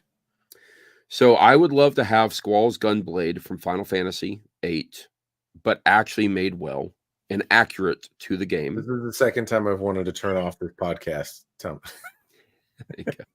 Not because it's a realistic thing. I grew up that was my favorite Final Fantasy game. So you can hate me if you want. We are few and we are well opinionated. I really, really, really like the sword from Shadow of Colossus. It's a beautiful, very unique design that is simultaneously like nothing really else you've ever seen, but perfectly like grounded in its own right. I'm sure there's others, but those are the two that really come to mind immediately. And I think that my interest in those tie more to my enjoyment of the games. Or I mean, we want to go really crazy, go with like the Dragon Slayer from Berserk. Like completely off the wall, way too big, stupid big sword. Man. But that would weigh like 600 pounds. Like, but it doesn't matter because like it still just looks like it still speaks to me as a nerd. Like, yeah, I want that on my wall. and like these are things that they make, right? But they make them lesser than what they should be. That's I think the sword of the Berserk is an opportunity for some some very strong anime sculpture. Because the simple thing is, if you made a sword like that, it's just it's not. I mean, you need a feasible. forklift to move it Yeah, around, exactly. right?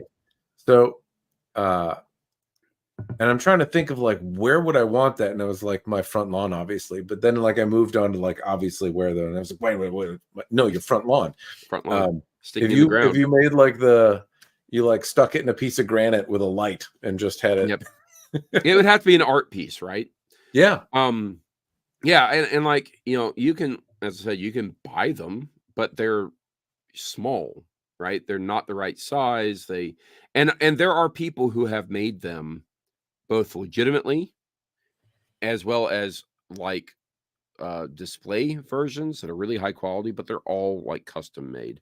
And you know, if I'm going to spend that level of money, I'm going to buy an actual sword at that point, right? That brings up a good question.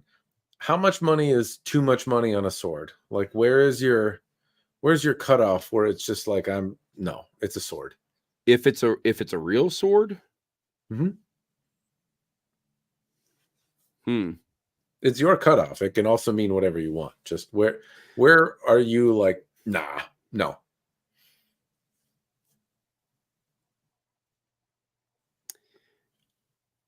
I would say that I haven't found that price yet, but realistically, I guess I have, because I just haven't bought things that are overly expensive.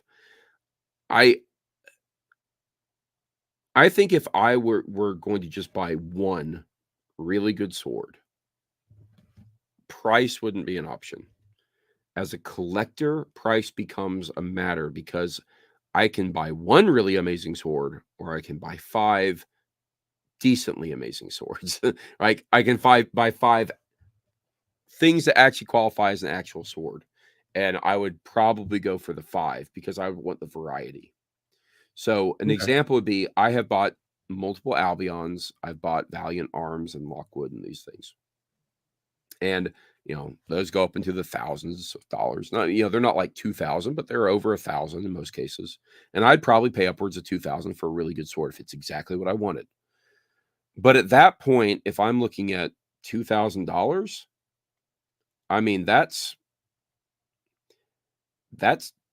a lot. That's at least 5, if not more, really decent swords of variety. And I can get a sword that is, you know, with that, I'll go get a nice katana that maybe even, you know, go get one of like the sword builder style katanas from one of the many companies that do it well, which I've done before. Go buy a couple of really good, like Kingston arms or Blur arms or Windless, or, you know, those kind of lower to mid tier price points, and then maybe go buy an Albion and do all that with that money, right? And that wouldn't be like, you know, the top tier master line, but you can get one of the Squire line Albions and be very happy with that. So I think that my price mark has more to do with like what I could get with the money if I'm just thinking about it in the context of swords. I think that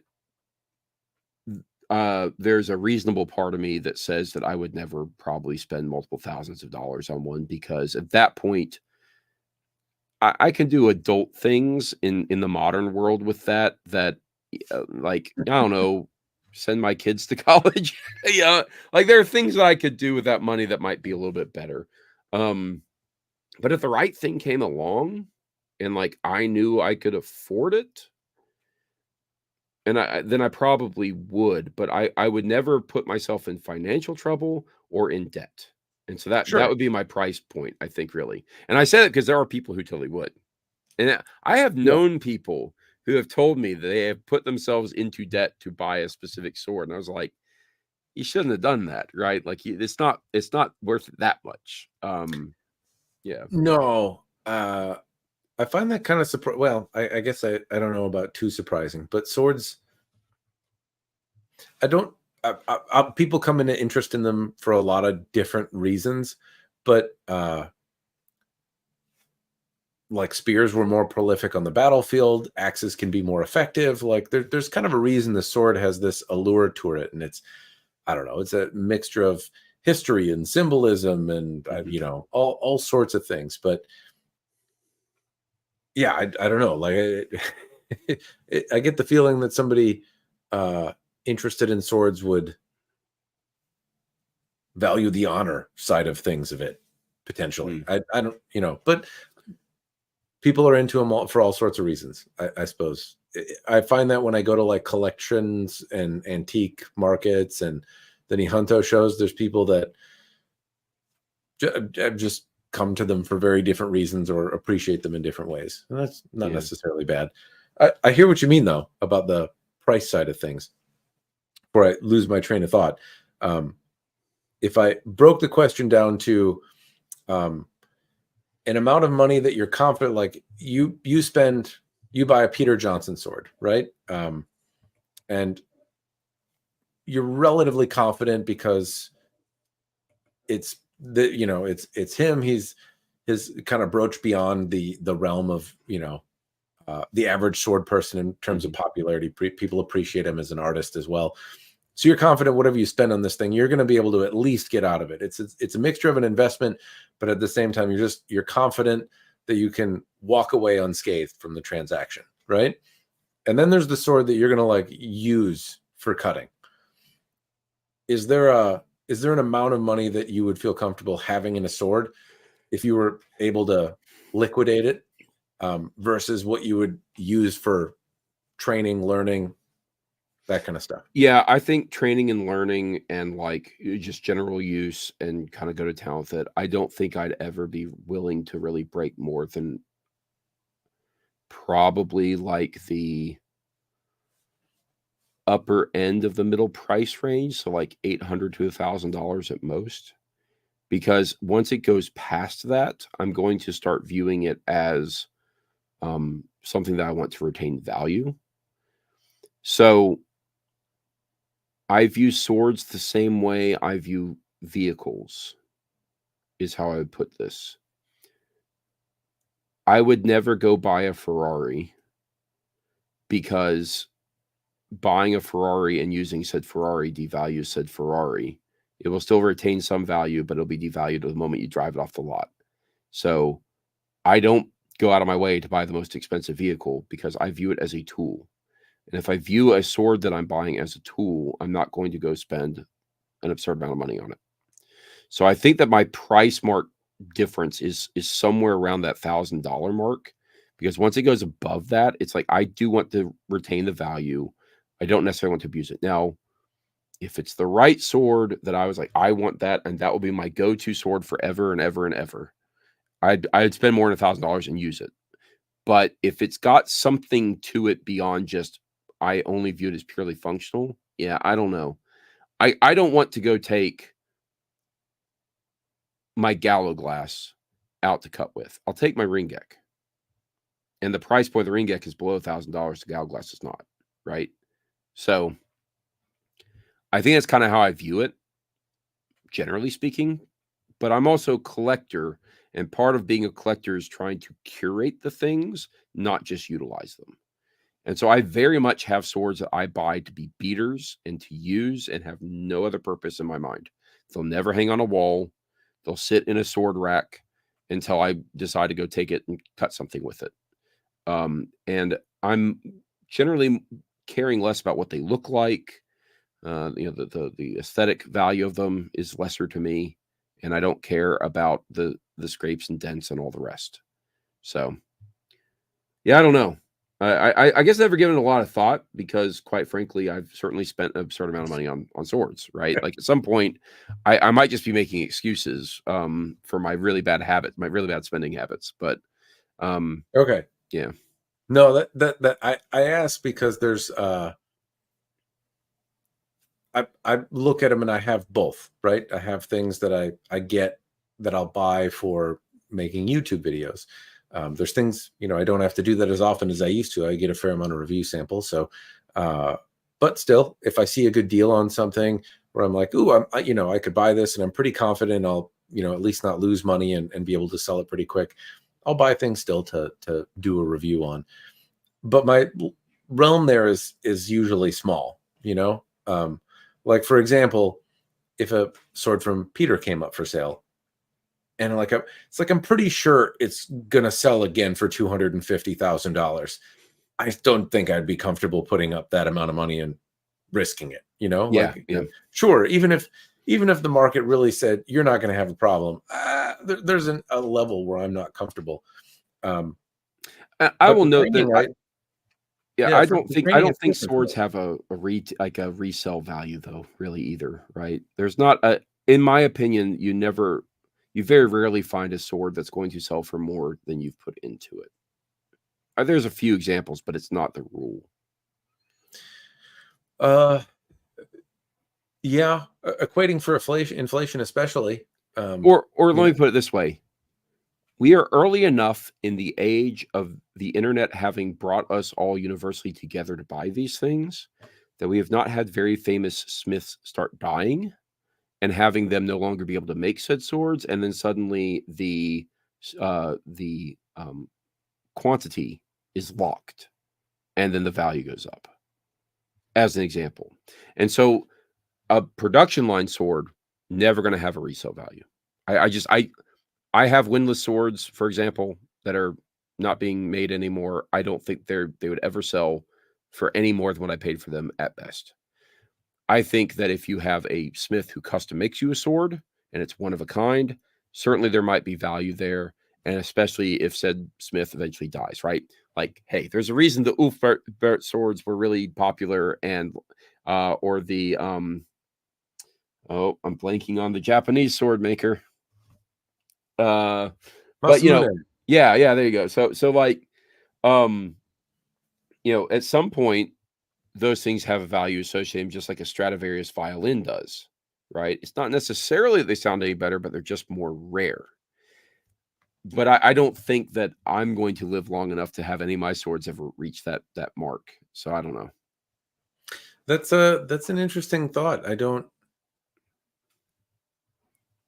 So if we look back on like Masamune, right? The people that would buy that sword and pay a lot of money for something made by Masamune would not be the people that are like, I'm buying it because it's the best at cutting tatami mats, right?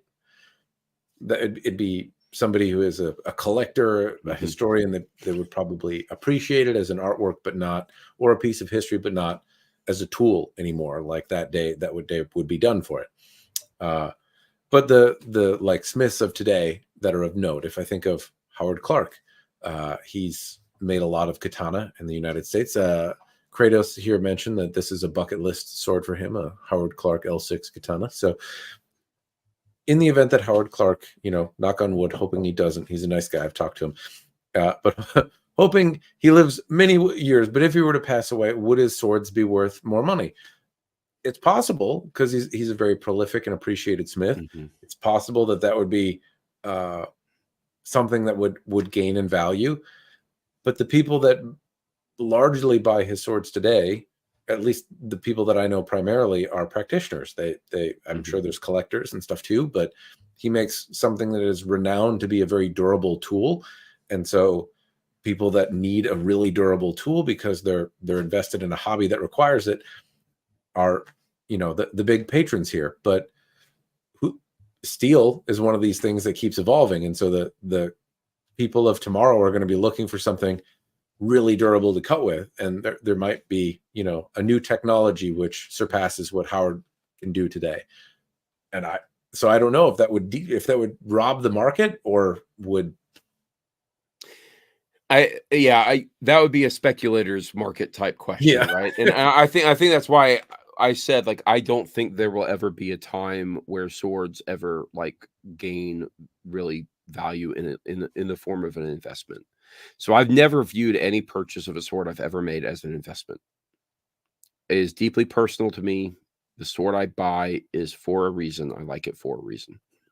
And I will, likely hold on to it for that reason. I will probably never give them away until I'm old and I'm going to be sent to a home by my family and I can't bring the swords with me. So like I have to liquidate at that point, and I know that they'll never sell for probably what I put into them. But it's a sunk cost for me. Like I don't care. but I, knowing that, I still would want to retain them in a certain quality if they are the sword that I like for a specific reason. And it makes it a lot easier, especially if you have more than one of a certain type of sword, right? So like, I have, and I don't even remember what they're called, so forgive me, but like I bought one of those Polynesian shark teeth. They're not really Okay. swords, but shark teeth weapons, right? I only have one of them. It was handmade. It was relatively expensive. I'll probably never go out and use the thing, even though I probably could. I can go buy a slab of meat and cut away at it, and I'll probably never use it. It'll probably stay on display where it is. If I ever get another one, yeah, I'll probably use the other one I get, right? Like at that point, it's like, that one can be my display one, and this one can be my fun one, right? And I've done that with a lot of things, like falchions. I have like a falchion that I display and a falchion I can use. Long swords are a dime a dozen for me. Katanas, I have more than one, and I don't have as many as you do in this case because it's just not my area of interest. But I have one that is deeply personal because I had it custom made to my specification the way I liked it, and it's not like a super expensive one. It's just it met all my kind of desires for it, and that one will be on display, and I'll go take the cheaper ones and go use them as a katana. So that makes it easier for me. Like that calculus is a little bit easier for me. If I had more than one gallo glass, I don't know why I would, but if I did, I'd probably use one of them. It would sit on my hip more at Renaissance festivals, and it would I'd go out and cut tatami with it and just see how it performs as a sword. But because I don't have that, then I could just go buy a sword that is very similar in terms of the typology and maybe even the relative size implementation. See if their sword dynamic graphs are roughly the same and be like, okay, it's close enough that I can use this as my beater, right? And go use it that way. So I don't know. I know, like, for example, a lot of your videos, especially the really early ones, you would take things to a ridiculous degree. I mean, you would always intend to take it to break it. And I think that's great, right? That's incredibly informative. But I would never be willing to go that far with certain swords. Some of them, yeah, sure, whatever. I have broken swords, right? I have before. And Me not even too. intentionally, Yeah. right? So like, yeah, I mean that happens. And I view any sword that I use as a tool that will come to the end of its life at some point. It will break after enough use. So I view them as just like that's what they're there for. And when I break them, just like a hammer, you go out and buy a new one. Do you is there any component of HEMA that practicing or swinging around an antique would enhance the experience for you? If they were hypothetically antique European swords were as prolific, available today in the modern market as Japanese swords are, right? If I Yeah. want to practice with a 16th century sword from Japan, it's going to cost me under $10,000, and I can get a pretty decent example of a sword from 500 years ago and not have a problem. Not the same with European arms, so people practice with them differently is kind of what I'm getting at. But if you Yeah. could, would you find value in it? I think there actually are some use cases where like if there were truly some swords that were um in a condition where they could be used that way, I would think that a lot of Viking era swords, you could probably learn a lot. I think faders specifically, you could learn a lot. In fact, I don't know if they ever published it, but there was a talk given a long time ago at one of the long point competitions. It was it's also a convention, so they would do like historical talks and whatnot. And I can't speak a lot to it because it is actually a research thing, and speaking to it too much would actually be potentially violating the research, and I don't want to do that to them if they haven't published it. But they were noting that the way modern faders are made have modern ideas of safety in mind, and that it is possible that the historical models are actually safer because of how they're designed. And if you actually look at a historical fader, we don't design any of our faders like they do. at all. I don't think there's any on the market that do what some of the original faders do, in terms of how the blade is designed. You might learn something from that. But I think that at this point, now that we're in 2024, this has been researched to death. It would be I would give you a very different answer 25 years ago, or maybe even 15 years ago. I think our understanding of medieval European swords have gotten so close to being able to essentially replicate enough of what the contemporary examples are like. It doesn't necessarily benefit us to have an antique versus another. I think all we would really learn from it ultimately is that, yep, we've got a pretty good approximation. Nothing's going to be exact, but it's so close that it might as well not matter. Okay. I could be wrong. I could be totally wrong. Your focus in that, it's not a blame. It sounds like your focus is there would be no other objective data gained from practicing with one versus a reproduction that's very close to that original one. If I'm not, yes, roughly. Am I not Okay. getting your question right? But would there be any special benefit to you as a practitioner, you as a person moving around this antique, something that could well have seen war, that could have been wielded Oh yeah, by, like in terms of the value, yeah. Yeah, I will say that if there is an example that has a known history to it, especially, I would feel deeply sentimental about it. And I don't mean that in like oh, I long for yesteryear sentimentality. I mean, like, I would want to take a moment of silence for the person who may have died at the end of the blade, right? I would want to think and consider deeply about the fact that this was a weapon of war and was used as such. Because there's a lot of fun to be had in swords, right? We all have fun with them in the modern age. But these had a purpose back then, and especially if you knew that it had been used in that way, there's kind of like a pain associated to that, of like knowing that somebody may have lost their life to that. The way I'd put this is, it's the same feeling I get when I go to a museum, and there are several museums I've gone to where they have a skull of someone who fell in battle, right? And there's a lot to be learned from it. Like, oh, there was the axe wound, there was the arrow wound, there's this thing. But you got to take a moment to remember that that was a person. And like, that is where I think my mind would go almost immediately. Now, I do think there would be a lot of value also in saying, like, this sword was held by fill in the blank historical person. And how amazing is it that I get to, tread in the footsteps of this person I've read about? And there's that element too, of like that sentimentality to it as well. And I think that would be extremely meaningful. I am deeply jealous of someone like Matt Easton, who gets to go to the Royal Armories and talk to Toby and like hold some amazing swords that I'm sure have storied histories that no one really knows. I think that's amazing. I think it's so cool that he gets to do that, and I would love to be able to do that one day, or be afforded a similar opportunity. So I think that'd be my answer to that kind of that side of it. Yeah, certainly I would just take I would want to savor and appreciate the moment on multiple fronts, is the way I would put that.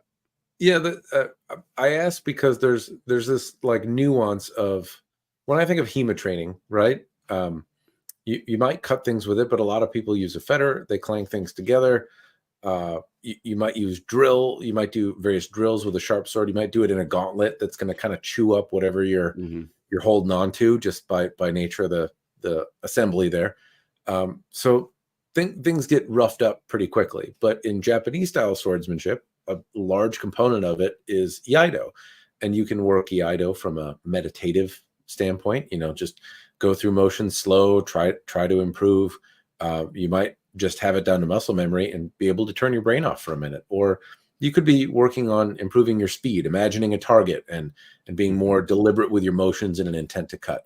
There's a lot of different things you can be doing, but you also can do any of those things while simultaneously using an antique, right? Mm-hmm. And so if that and depending on your budget, it could just be the novelty that this was from the period. We don't know who made it, where it came from. It could be really dinged up too, and like just be on its last legs and not suitable for cutting anything other than air. But you're still like you're holding an object that was used potentially in period. It has that history, and if it could talk, what would it say? And does that impact your technique? You could conceivably, if you have a much larger budget, but buy a sword with some sort of prestige associated with it, where it was owned by this guard that defended against these attacks, and like this ding is from this assassin. Like you could train. But when I say that, that's like $30,000 or something like that. Might buy you a sword with that kind of prestige. That is an approachable amount of money for somebody who has dedicated their life to doing it and is an older practitioner with discretionary income. There's lots of dudes with $30,000 in an extra car for fun. If you wanted to, you could practice with a piece of history like that. It would probably have to be your midlife crisis, but like it's accessible in a way that isn't otherwise. My inner Indiana Jones yells, this belongs in a museum at some point. But the analog I can really approach this with, as an example, is my father is a guitarist. As a musician, has played guitar since he was like 12, and he's very old now. He's incredibly talented, and he found his way into something called harp guitars, which are a specific type of guitar that there's this revival built around it. He's also a luthier. He builds and can rebuild guitars, and he, over the past decade or so, has started buying originals that are literally one of a kind, and not only buys them, but then goes through the painstaking effort of restoring them, which I can't even imagine the stress associated with that. Like an errant slip up and you break something that has, incredible value. And he brings them back to life and he plays them, and you can hear, the harmonics. You can hear what that thing was intended to sound like, and it hasn't sung in over 100 years in some cases. There's an element to that like 100%. I can see myself down the line, if that opportunity ever presented itself and I have that discretionary income, I'd be like, yeah, I'm gonna go buy that thing.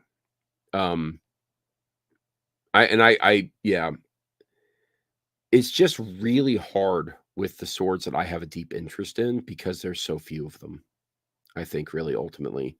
And then there's, again, the part of me, it's like, I also don't want to deprive the rest of the world from being able to appreciate it. And I say that, and then I go to I go to the Netherlands, and I go to a museum there, and they've got hundreds of swords packed away in shelves, and it's like, can I just have one of those? Like, you guys have all these swords. Why are you like locking them up in cabinets where no one can see them? Why not? Why not let me have one? Or you hear the stories of, I don't remember if it was Sweden or Norway or Switzerland. I don't remember which one it was, but there were stories of like some museums that were basically like destroying originals because they didn't know what to do with them. And because of the laws, like, people can't own these things outside of museums. So like, we'll just like destroy them. It's like, no, literally just give them to another museum anywhere in the world. Like, why would you do that? Or sell it to me in America, where we have, heads on our shoulders and we can have these pretty things. So yeah, I can certainly see that down the line, me doing that one day, but I think that would be where I hit my true whatever midlife crisis is. And to be clear, like, I'm at the midlife crisis point, like I should be having my crisis right about now. But I think that my real thing would be like, by the time I do that, I'm also going to be opening up a museum at that point. I'm going to be like, that's where my love for history is going to come into play. I'm like, well, I'm going to justify this expenditure by making it the centerpiece of my newly formed museum that I'm going to open. And then, I'll take it out of the case and I'll show how it was used, and, try to share that appreciation with other people. That's probably how I'd end up approaching it. That's fantastic.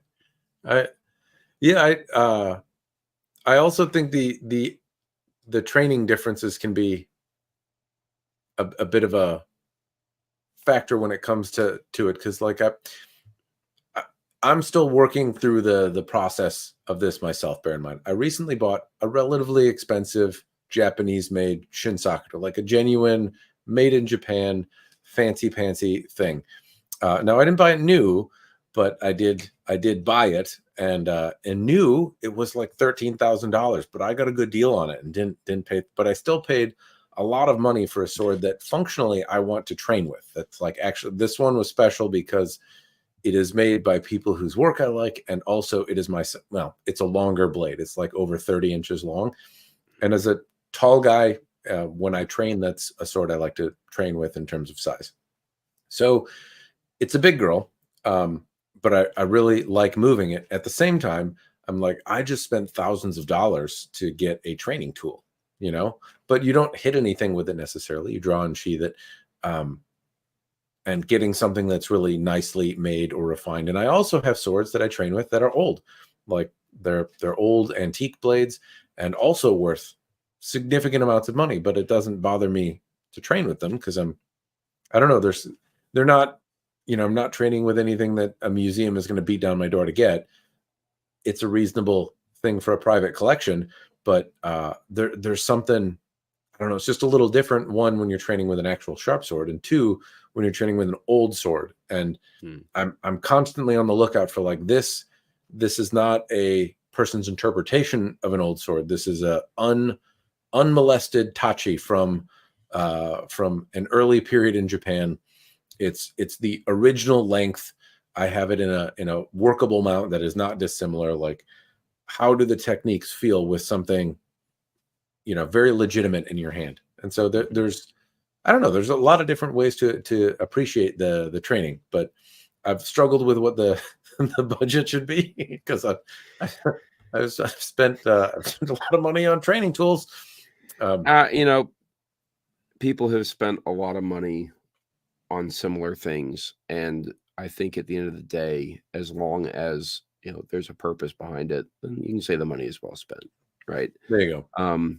Yeah, I think it's a shame that I can't answer the question as someone who is like deeply into, I don't know, 18th century cutlasses and stuff, like as a primary interest, because it isn't my primary interest, and those things are much more a dime a dozen. Like, whether it's a saber or something like Civil War or Napoleonic or all the rest, like those are much more generally available than the things that I have a deep interest in. And unfortunately, the things I have a deep interest in, the vast majority of them are either in museums or are rusting in the ground somewhere. But yeah, I can see what you're saying. There's like, I don't know. It's such a blend of everything. It's kind of hard to answer this question is like one way, because there's so many different ways to think about it. And again, I go back to, it's like, well, there's the functional way, there's the sentimental way, there is, a practicality to it that may not exist in anything modern. I mean, especially something like any type of Japanese sword, the way that they are made historically are often try to be replicated, and probably pretty darn close in the modern age, right? With the Tamahagani, but somebody in the past was doing it a very specific way that is probably not replicatable, and it's going to be unique in and of itself, as just like a historical piece. Unique as unique as the smith who made it, right? Yeah. There's certainly elements of uniqueness. I don't know. It's just the different aspects of things that you can appreciate. Part of it is just being a big old sword nerd, though, I will admit, right? Like, I'm always, whenever I pick up any sword, because I talk about them on the internet, I've made this hobby of making performed essays about swords, right? The nuances of how they feel in relation to other things that I've experienced is useful for me to convey, so that another person has some long distance understanding of how this thing that they can't hold might play around in their hands. So all of those things, but also just other things that are special are things that I also look out for, right? Because sometimes something makes a sword special for a reason that it goes beyond, it feels good or bad.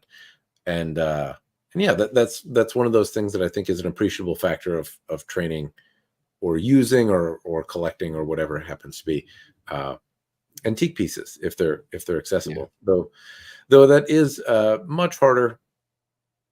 It's harder by contrast with European stuff. It seems like the amount of fraud is also very high, but the number of mature people that are trustworthy and available to answer questions is much smaller, and getting swindled seems easier with European arms. Getting also just like what you get to choose from, $20,000 in a European longsword from the 15th century is not going to buy a very good looking example, Yeah, right? yeah. Like it'll be an example and it'll probably be mostly intact, but like it's going to be significantly diminished. $20,000 will get you a great example. Not the most pristine in the world, but like a whole shiny new whole functional sword from the period. Yeah, I think my approach, just because of my concern for like maintaining the original and letting it stay around for as long as possible for as many people to appreciate it as possible. My my approach to this question, I actually do have somewhat of an example of it, and that is my uncle gifted me a sword blade, and the only history he could give me of it was that it came from the Hudson Valley area of New York, upper state New York. Um, and it was discovered by a farmer plowing a field. And he was like, and I don't know what the history of this thing is, but here you go. So I researched it and I started looking at Hudson Valley area. Okay, you got Revolutionary War activity happening in that You area. made a video about this one, I right? did. Yeah. And I was able to roughly identify number markings on the blade. And I was very confused because it was using Roman numerals, but they were abnormal in the way that the Roman numerals were being written, because it was the number 9, but it was, instead of IX, it was VIII. And I come to find out that that is a very common way in parts of Germany for them to use Roman numerals. They did it on clocks and whatnot. So they, instead of doing the subtractive bit of the lettering, they just maintained the additive. And then I come to find out that in France and Germany during Revolutionary War period, which is, late 1700s, it was very common for them to make blades, import them into the United States, and then silversmiths would make the hilt. And so I did all this research, like, okay, well, I don't know if this blade ever saw battle. It's got a little bend in kind of the weak of the blade.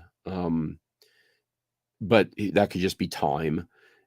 It's in relatively good condition, though, given that it is pitted and all that. And it's just the blade. But I was able to go buy a replica that is of the exact same style blade, of roughly the exact same dimensions. And then I had a replica that I was able to use and understand what the original blade would have roughly been for. Now, in theory, this is literally maybe just a blade that was in a pile of blades that never got formed into a full sword. Or maybe it did and the hilt was lost. Who knows? I have no idea. I don't know that history. I probably never will know that. Won't ever know that history. But at least I know like what type of sword it was, and I can recreate the experience of having held that type of sword. And it sits in display still. I have it in that same display glass that I think I did the video on. To this day, with the replica of it. And every once in a while, I'll take the replica out and feel what it feels like. It's a very light, sword. It's a small sword, basically. And literally, small swords are, again, a dime a dozen, right? So I could probably go buy, it would still be pretty expensive, but I could go buy an original small sword, probably even from that era, that's in much better condition. But it's not my interest, so darn it, right? Like I really want that medieval arming sword that like is, they're all in such poor condition. The ones that aren't are just not accessible in terms of price range. But yeah. Are there examples of medieval swords that you You mentioned a few that were from the fantasy line. I'm curious if you have like really specific examples you recall from museum collections or books, or, and I don't mean like fantasy books, but I mean like historical accounts or something like that, that you think would be awesome replicas to have made today.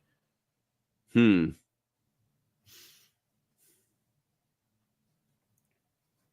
know, when you read a lot of history books, they very much gloss over the details on something like a sword.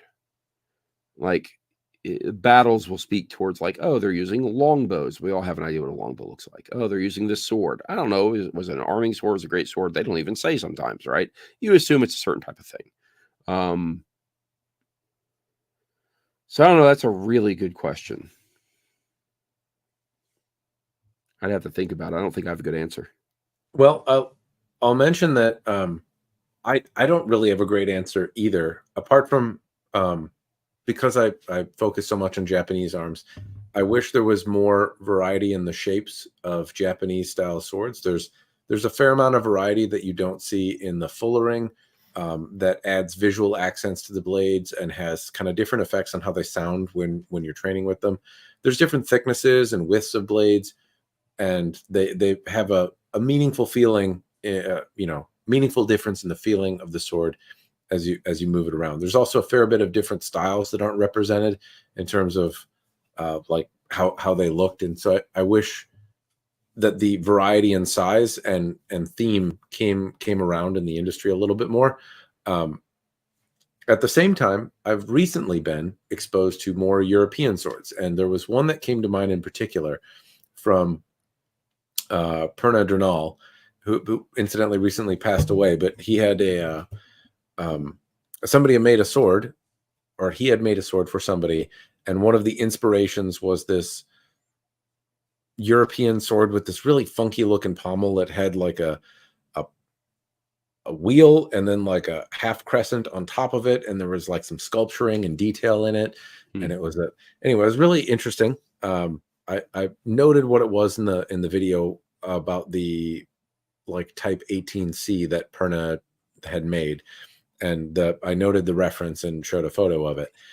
But it was really interesting, and I'd never seen a European sword with that hilt. And after looking at it, there's a number of examples that have really elaborate carvings in the hilt, and I would love to see that done more.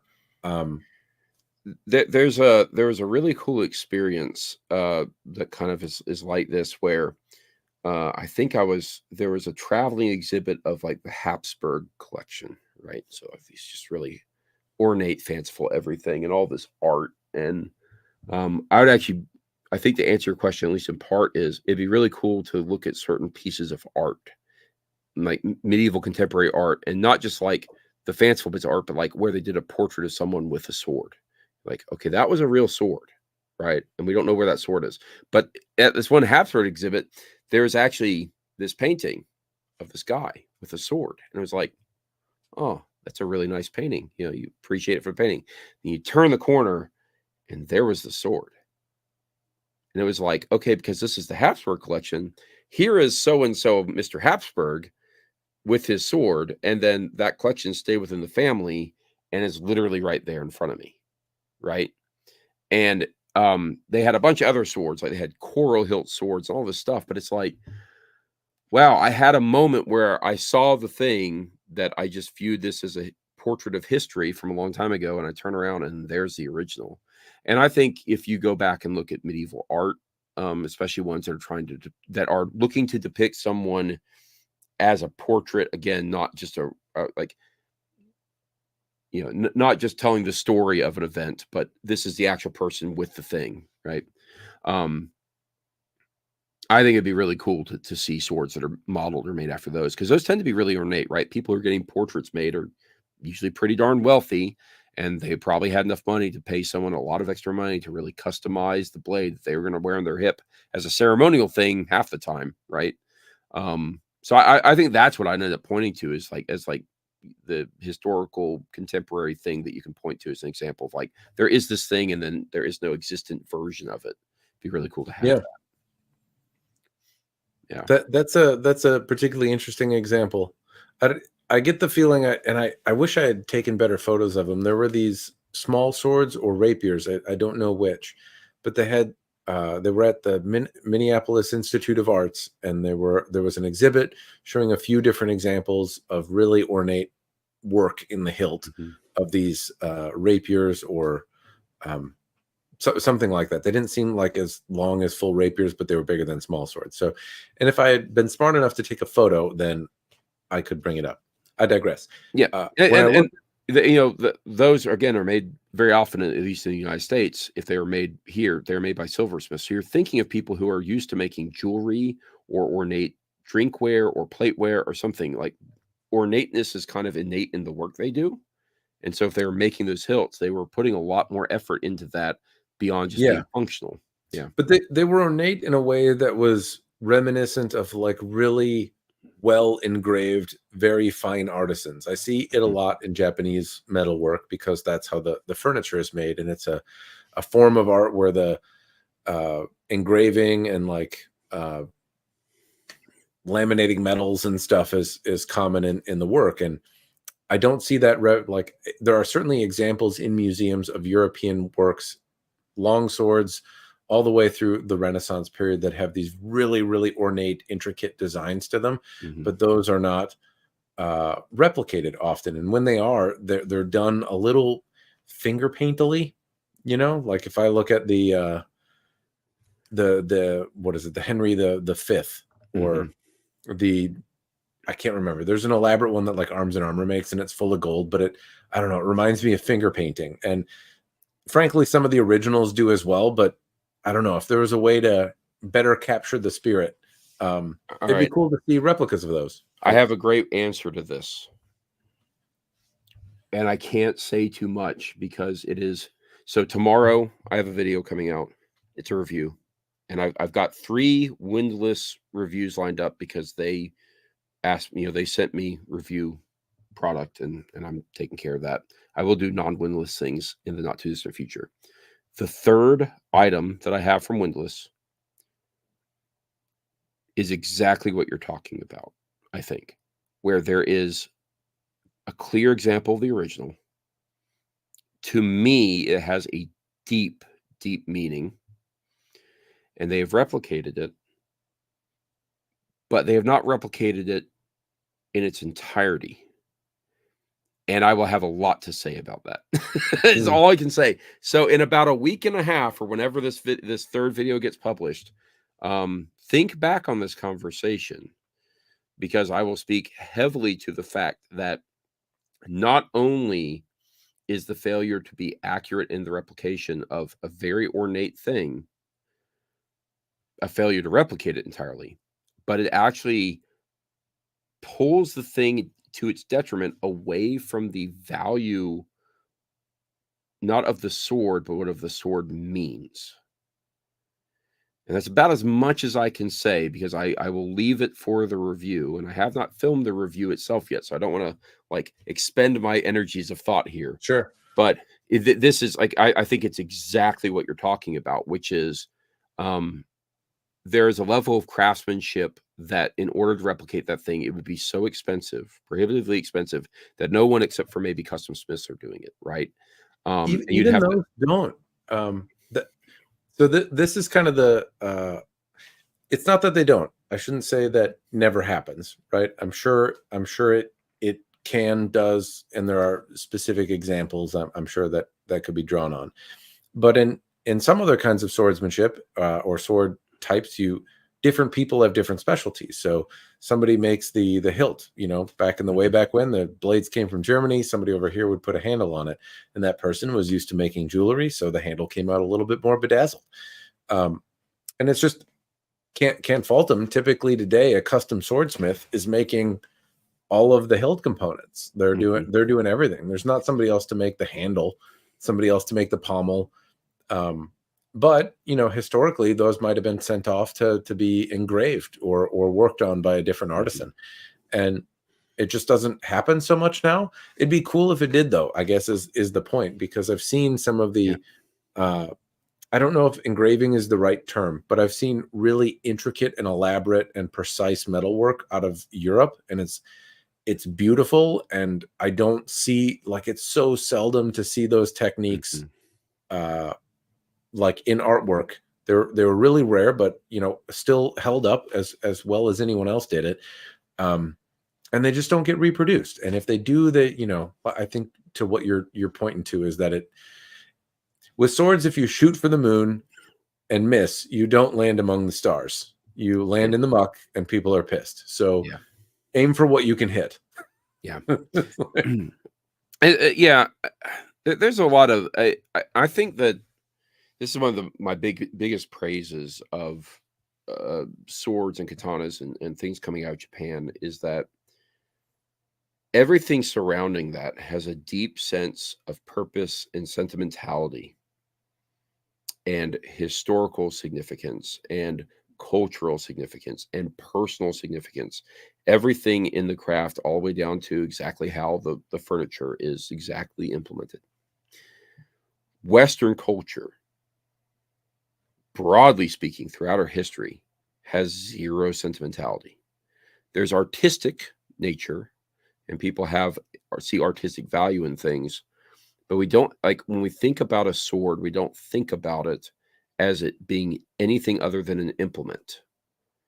But that's I not. don't know. Well, don't you think of your grandfather's knife, or okay, but you're giving a person. I'm saying as a society, right? Sure. We can always give the example of, like, there is this really purpose-driven sword or whatever, and that's got value to it. But I mean, like, the medieval person as an individual might have said, "This was my grandfather's sword. I'm going to go into battle with it." But eventually that person didn't have a kid or died, and that sword was passed on, or it was just taken by someone, and they said, "This is a sword I'm going to put in my armory, and I'm just going to give it to the next soldier who comes by." And the sentimentality is lost, and no one ever cared to know the history of it. No one ever cared to think about it, and they would just use it till it broke, and they moved on with their lives. And this is reflected in the martial culture, where Japan and medieval Europe have a shared history of, like, they had a Middle Ages, they had a medieval period where they were fighting with swords, and Japan maintained that all the way through the modern era, up to the point where in World War II, they still had swords on their hips, right? That were, like, part of who they were. And Westerners were like, we quit using swords 100 years ago, and we don't care, right? It's not a thing. So we had to, like, HEMA is all about rediscovering those roots, right? And it's done culturally. We still don't care.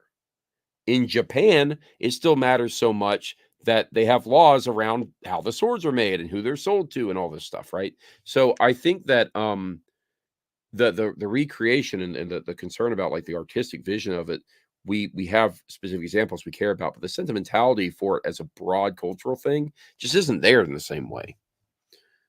I don't know if it's there in Japan to the average person. There are some laws, maybe still some culture. I don't know how many people there.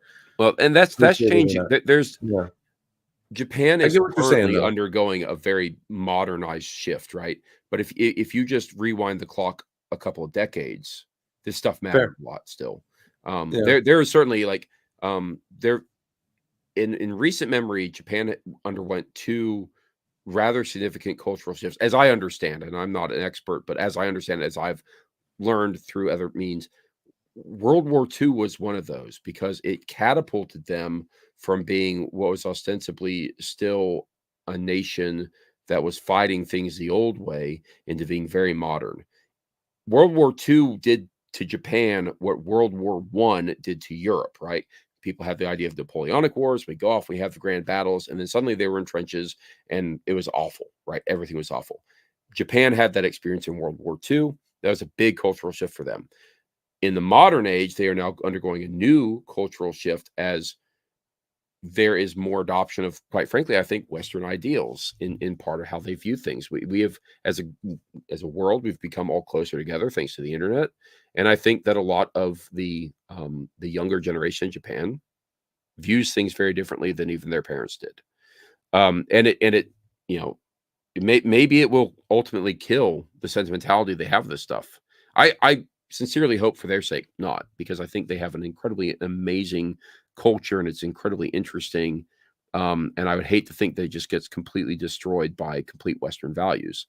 But yeah, so I don't know. I just Japan is a very unique, and I would say actually China is the same way. Get past the weird politics and all that stuff that has to deal with nation states, but more of just like the cultural significance of everything and their ability to maintain an unbroken line of stuff going back centuries and millennia is just impressive. Yeah, no argument there. Chinese swords are something I've recently become interested. Well, I don't know about recently. When LK Chen sent me a bunch of different style swords, there's a bunch of stuff that I don't think I would have initially gravitated to myself, and really, really enjoyed using, and I came to appreciate them pretty quickly in a lot of different aspects. But And I think there's to me, China. So I view China and India very similarly as an objective person, um, that they have a extreme variety in their stuff. So you mentioned like Japan doesn't have a lot of variety in their swords, right? Like you have katana, slightly bigger katana, really big katana we call odaichis, right? Smaller katanas, like everything's the same shape, right?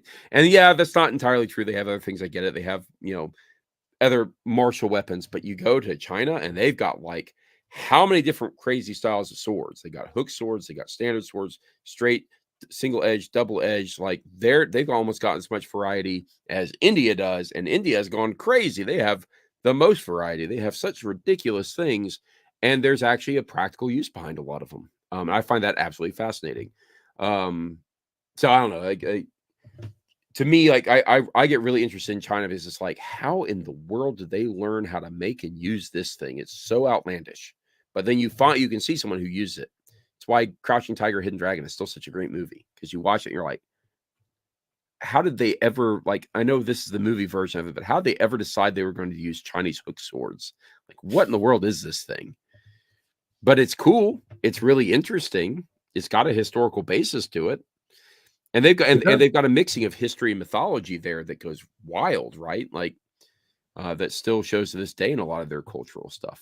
So it's one of those things, though, that I having a maker that took an interest in making historical proportions was a chance that hit me at the right time in life. So holding military Dao that were, might have been handed to a foot soldier, and seeing this, how simply they were constructed, but also just how easily connected and nimble they were, was interesting. And then, yeah, there's just a few different things. And I feel like I've held Chinese swords before, but they weren't as accurate perhaps to some of their historical counterparts. yeah.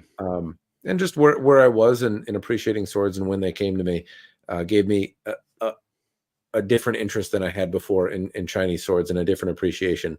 To this day, still the magnificent Chujian that they sell is one that when I pick it up, it just makes me smile. It's one of my favorite one of my favorite pieces.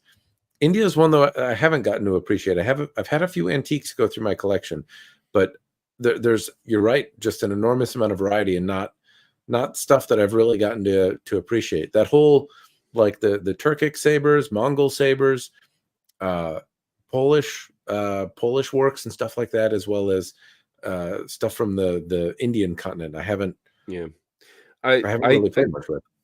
I got a book, and it was published, and it was a very limited run. I don't even remember what it was called. I'd have to go find it in my library, but it's about Indian martial arts, which is actually something that is not spoken outside of India very much, quite honestly. Like it's almost completely inaccessible, and it's taught so rarely because it's kind of a lost art in many cases. But when you go watch a video of someone using a whip sword, it's the craziest looking thing, and you have to wonder how in the world someone learned to do it. And I put it this way: it's like you see someone who uses nunchucks really well, and you go, "I'm amazed they haven't hit themselves in the face or in the crotch." Right? Like, how have they not done this? Because I would have, and it's because they have. They've just gotten really good at it. But the thing about a nunchuck is, when you make a mistake, you knock yourself silly, and you're in pain for a bit. You learn from it. But like the whip sword, you make a mistake there, you've lost the hand you were using. Right? Like, I don't understand how they learned to actually utilize it, and it's just wild. Um, And I find a lot of the Indian martial arts and weapons very interesting, but almost completely inaccessible. Like just to even understand how they get to that point. I don't know. Highly recommend. Go find a video of someone using a whip sword. I still to this day would love to I've get my seen hands it. on one. I don't know that I've really looked into it a whole lot, though. I remember seeing it, and it reminded me of like somebody shaking around a roll of tinfoil or something. It looks like someone is whipping around a tape ruler, right? Like a tape measure. You're just swinging it around and it's flopping everywhere. But these things are incredibly sharp, right? Like they have an edge to them.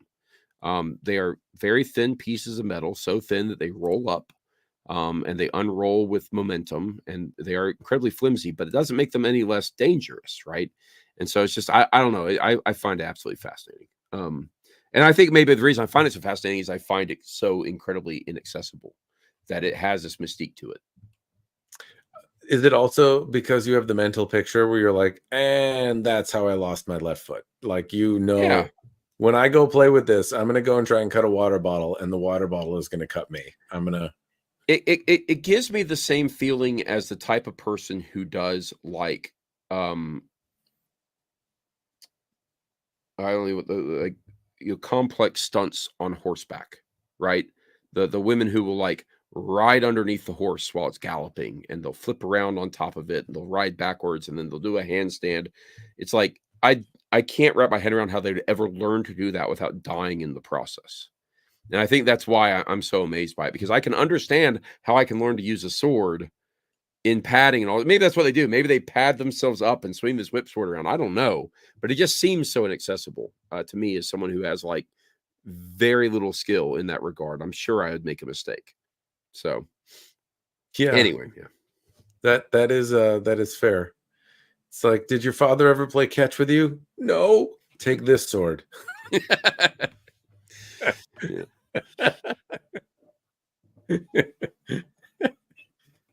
Yeah, I could see myself getting embarrassed very quickly with one of those. That sword is I don't know. To me, is though I've not given it a fair shake. That is what I guess I can say. I know it's a historical object. I know people like they're a real thing. It doesn't, I don't know. It doesn't compute with my brain. I'm like, not that it's not real, but like it strikes me as like You do wonder nunchucks the on the battlefield. Yeah, you wonder the practical application, right? Sure. Nunchucks on the battlefield, great. But also there are Hook just swords on other the Indian battlefield. swords that are closer to cool, like big Yeah. long sabers with weird, like the way two-handed hilts were made, where there's like you kind of got one hand locked in, and then there's this other bar coming down that's probably hard to manipulate. The construction and the way the swords are made, there's a lot of interesting shapes and types in Indian swords, and they still make a lot of swords today, Yeah. but Yep. they're harder to find like really good Yep. examples of. Yeah, agreed. And it's actually been the thing I've griped about a long time is I wish there was more just general accessibility to these things, like non-antique version, because antiques have a price point associated with them, and you have to work to get them. But wouldn't it be great if there was like guitars that were made production line that were not completely terrible looking and looked a little bit more authentic? Because they do exist out there, but they don't look real great. Well, what strikes me as interesting is recently Windless sent me a few things as well, and I have not gotten to the reviewing, and I forgot to ask for them to be sharpened, and all sorts of the dumb on my part. But two of the examples are pieces from the Royal Armory's line of swords, and I haven't gotten to like push them, test them, see if they're more durable or weak, and I will. That's my shtick.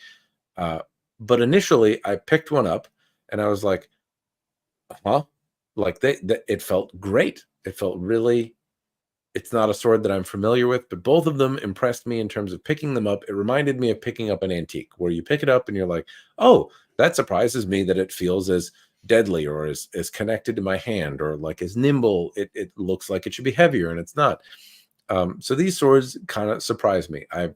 Part of it was the expectation that comes with the name Windless, but the other was that they just generally felt good for their size, like an antique might. And it makes me think like, well, you guys are in India, like you probably have access to historical originals of repute that are interesting, where you can take very precise measurements. in this exercise, you've demonstrated that you can execute on those measurements and make a sword that preserves the like spirit of an original. Please, like, make some cool shit from your country. Yeah, I think that the downside for them is that they're also a business that is looking to market to mostly dumb Americans. Let's be real, right? Like they are trying, they are trying to sell things, and my guess is, at least probably still currently, they probably don't view it as a lucrative opportunity. They probably, and they might be wrong. They might be right. Like maybe it's just only a few of us that would actually buy some of that stuff. I would love to see it. I agree. Like straight up, they manufacture stuff in India, make some Indian things. Like, but I think that they don't view it that way. And they're a business, and they've got to make, like, their idea is to make money. And I think they probably don't see it as a money maker. Would be my guess. I don't know. Yeah. I am not sure, and I honestly don't know what the scale needs to be in a successful run of things, right? You Yeah. mentioned earlier the Gallo glass, right? So you've got a sword where they made 100 of them. That was, in its time, not the least expensive, but also not the most expensive Albion. So there's 100 of them, and they're only marginally more than the average Albion, right? It was like a couple hundred, maybe like another 20% Yeah, I more honestly, I than. don't remember, but it was more than marginal, but it was not, it I was want to not say they were pulling it like, out. when the Cressy was like $800, when you could get an $800 sword from Albion, that one was like $1,200 or something like that. Yeah, 12 or 13. I'm sure I probably put the price in my review video, but I don't remember Yeah. what it is. Yeah. So like there's, that means that with 100 of them, you're needing to sell $130,000 ballpark in swords, right? To be a break even, you had to make 100 of them at a $1,000 a piece. So does that mean that, like, is that based on the research and demand, like the research and development that had to take place? And then I have no idea, but it does stand to reason. Like, would you be able to sell 1,000 Tulwars if you made like a really, just a chef's kiss example of a historic original, but like made it out of modern steel and had it be functional, but did shot at something you could hit in terms of a historic example and just made it feel excellent? Would you be able to sell 1,000 of them? I have no idea. I don't know.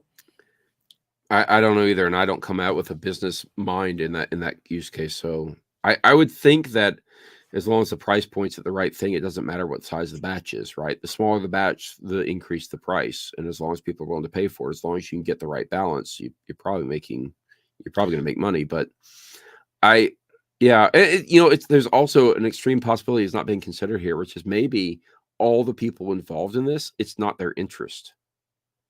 Maybe they were like, we actually are more interested in, because Windlass sells like their storefront. One of their storefronts is called Museum Replicas, right? They don't even, they have Atlanta Cutlery and Museum Replicas as their primary storefronts. And a lot of their original focus, like rewind a long time ago, a heavy focus on taking a picture from a museum and recreating the thing. And they were not recreating it to perfection like the Royal Armories. I'm willing to bet they're taking close measurements, right? They worked with Matt Easton there, as I understand it, to make these things. So they're getting exact measurements. I have a sword from Windlass that is literally where somebody took a picture of the thing, and because of a shadow and because of how they took measurements based on the picture, they completely made it wrong.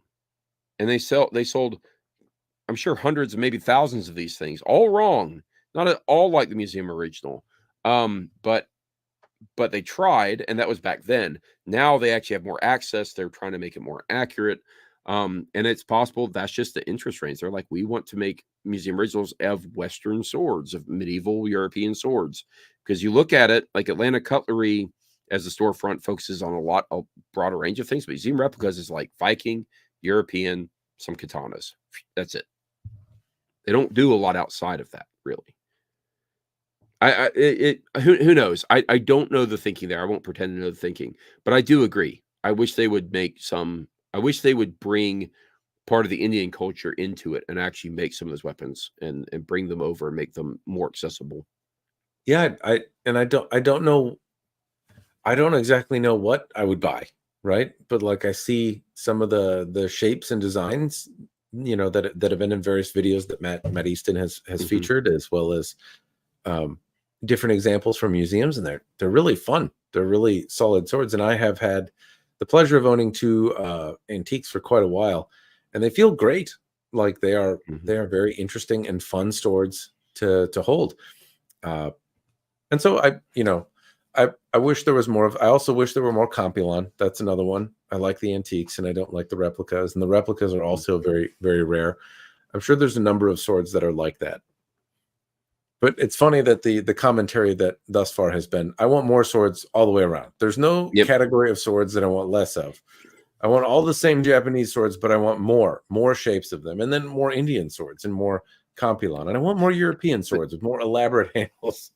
Give it time, though, right? That's the other thing here is the market for swords is so radically different now than it was just a few decades ago in terms of variety and quality. Is there anything different from 8 years ago?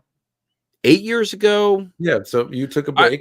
I would say there has been a general uplift in quality in a few areas, with lower end manufacturers like Windlass. I think Windlass has actually shown that they get a slightly better quality, build quality, as well as accuracy to whatever they're trying to replicate. Amazingly, prices have not seemed to go up with inflation as much. Like, there is an increase in price, but not terrible.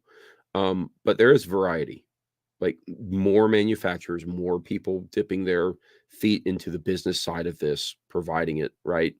Than 8 years ago. There's plenty of brands that didn't exist 8 years ago. Or at least maybe they existed, but they were not popular enough to get any traction. So I've definitely seen coming back into it, like, oh, wow, there's a lot of things and makers out there and new websites that are selling swords and all the rest. Like what existed 8 years ago is not necessarily what you go to by default anymore. So, yeah, I think I've been keeping on this stuff for at this point a couple of decades, and it is certainly so much nicer now than it was 2 decades ago. And give it another decade, maybe we'll have somebody who maybe isn't even Indian, maybe a Chinese manufacturer who's like, hey, there's a market for this. Let's go do that. I would hope that it's more authentic than that. But, I think at some point somebody will wake up to that and there'll be enough of a demand as people maybe get bored with katanas and European swords. Who knows? I'm pretty sure the economy of Canada is going to collapse, and that's where we're going to buy all of our modern replica katana from, is Smiths in Canada. They'll be hungry for their next fix of maple syrup. You've heard it predicted here, everyone. The first one. Well, that's a happy note to kind of wrap things up a little bit on. Was there anything else that questions, thoughts, things you wanted to chime in on maybe before we move towards closing up? No, I think I just wanted to chat. This has been a lot of fun. Well, good deal. I'm really excited to get back into the process of making videos, and I've got a lot of things in my mind lined up. I was not completely idle in the past 8 years. I've had a lot of ideas that I've wanted to execute on, and I've been getting this stuff to do it, and I'm moving towards doing it the right way instead of the expedient way. And that's going to be a big thing, I think, going forward. Is I'm going to focus more on quality of content than quantity, which doesn't always play well for YouTube algorithm. But like, I've got a vision for some of the things I want to do, and I'm going to try to execute on that vision a little bit more specifically. So it's funny you mentioned that. I look back on some of your videos, like they still pop up when you are looking for a sword as like the resource to do. That's a library of work to look back on and have some pride in. You did a really solid job. If you thought you were rushing, that was not the impression I ever got.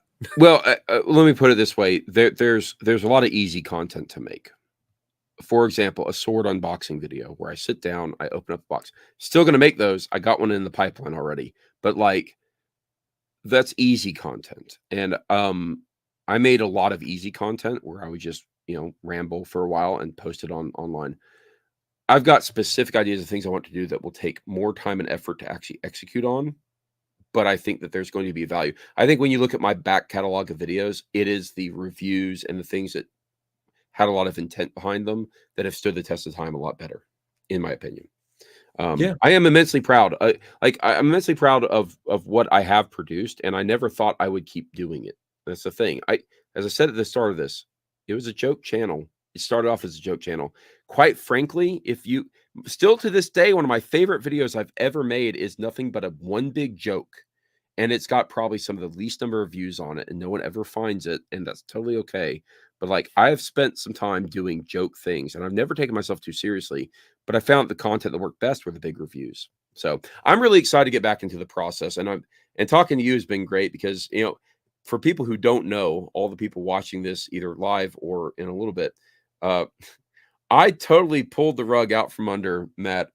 Like right when we were setting up all this collaboration stuff, and we were like, "Oh, we're gonna do X, Y, and Z," and I said, "Nope, I'm gone," and I was just kind of gone. And so the very first person I wanted to reach out to when I got back into doing it was you, Matt. So I'm sorry I I did that to appreciate you, but it. Well, that it was a really noble reason, though. yeah, You said I'm having family. Sword videos are just not gonna be the priority for a while. And I have children myself, and I can absolutely appreciate. I have a wife who allows me to have time. She can take care of things while I get to do these streaming things. She'll put the kids to bed and whatnot, and has really been very supportive and given me a lot of grace with my hobby. So at the same time, I think about the time I spend doing this, and I think about that as time I didn't spend with my kids. And I don't always think, highly of myself sometimes for the choices I make. So I don't think you'll regret the time with your kids or the time away. The swords are still there, and all of the things that you wanted to complain about, they're still probably making them. so I can't plenty. think of a single sword that's gone out of production in the last 8 years. So Yeah. you can. I'll It's have all plenty still of relevant. opportunity. I'll have plenty of opportunity. And all the Yep. people in chat saying welcome back. Thank you. Thank you. Well, they're saying welcome back, and I can piggyback on that. It is very good to hear that you're returning to the YouTube screen, to the sword tube, as it were. It's weird to end on a welcome, but it's as good a place as any. So we'll call it here. Stick around in the background here for a minute, and we'll wrap things up a little. Sounds good. A little more, have a chat. But for all the folks watching, thank you. Sorry for not paying enough attention to chat. As always, you've probably come to expect that. Thank you, Thomas, for joining me here, and we'll sign off. Cheers, everyone.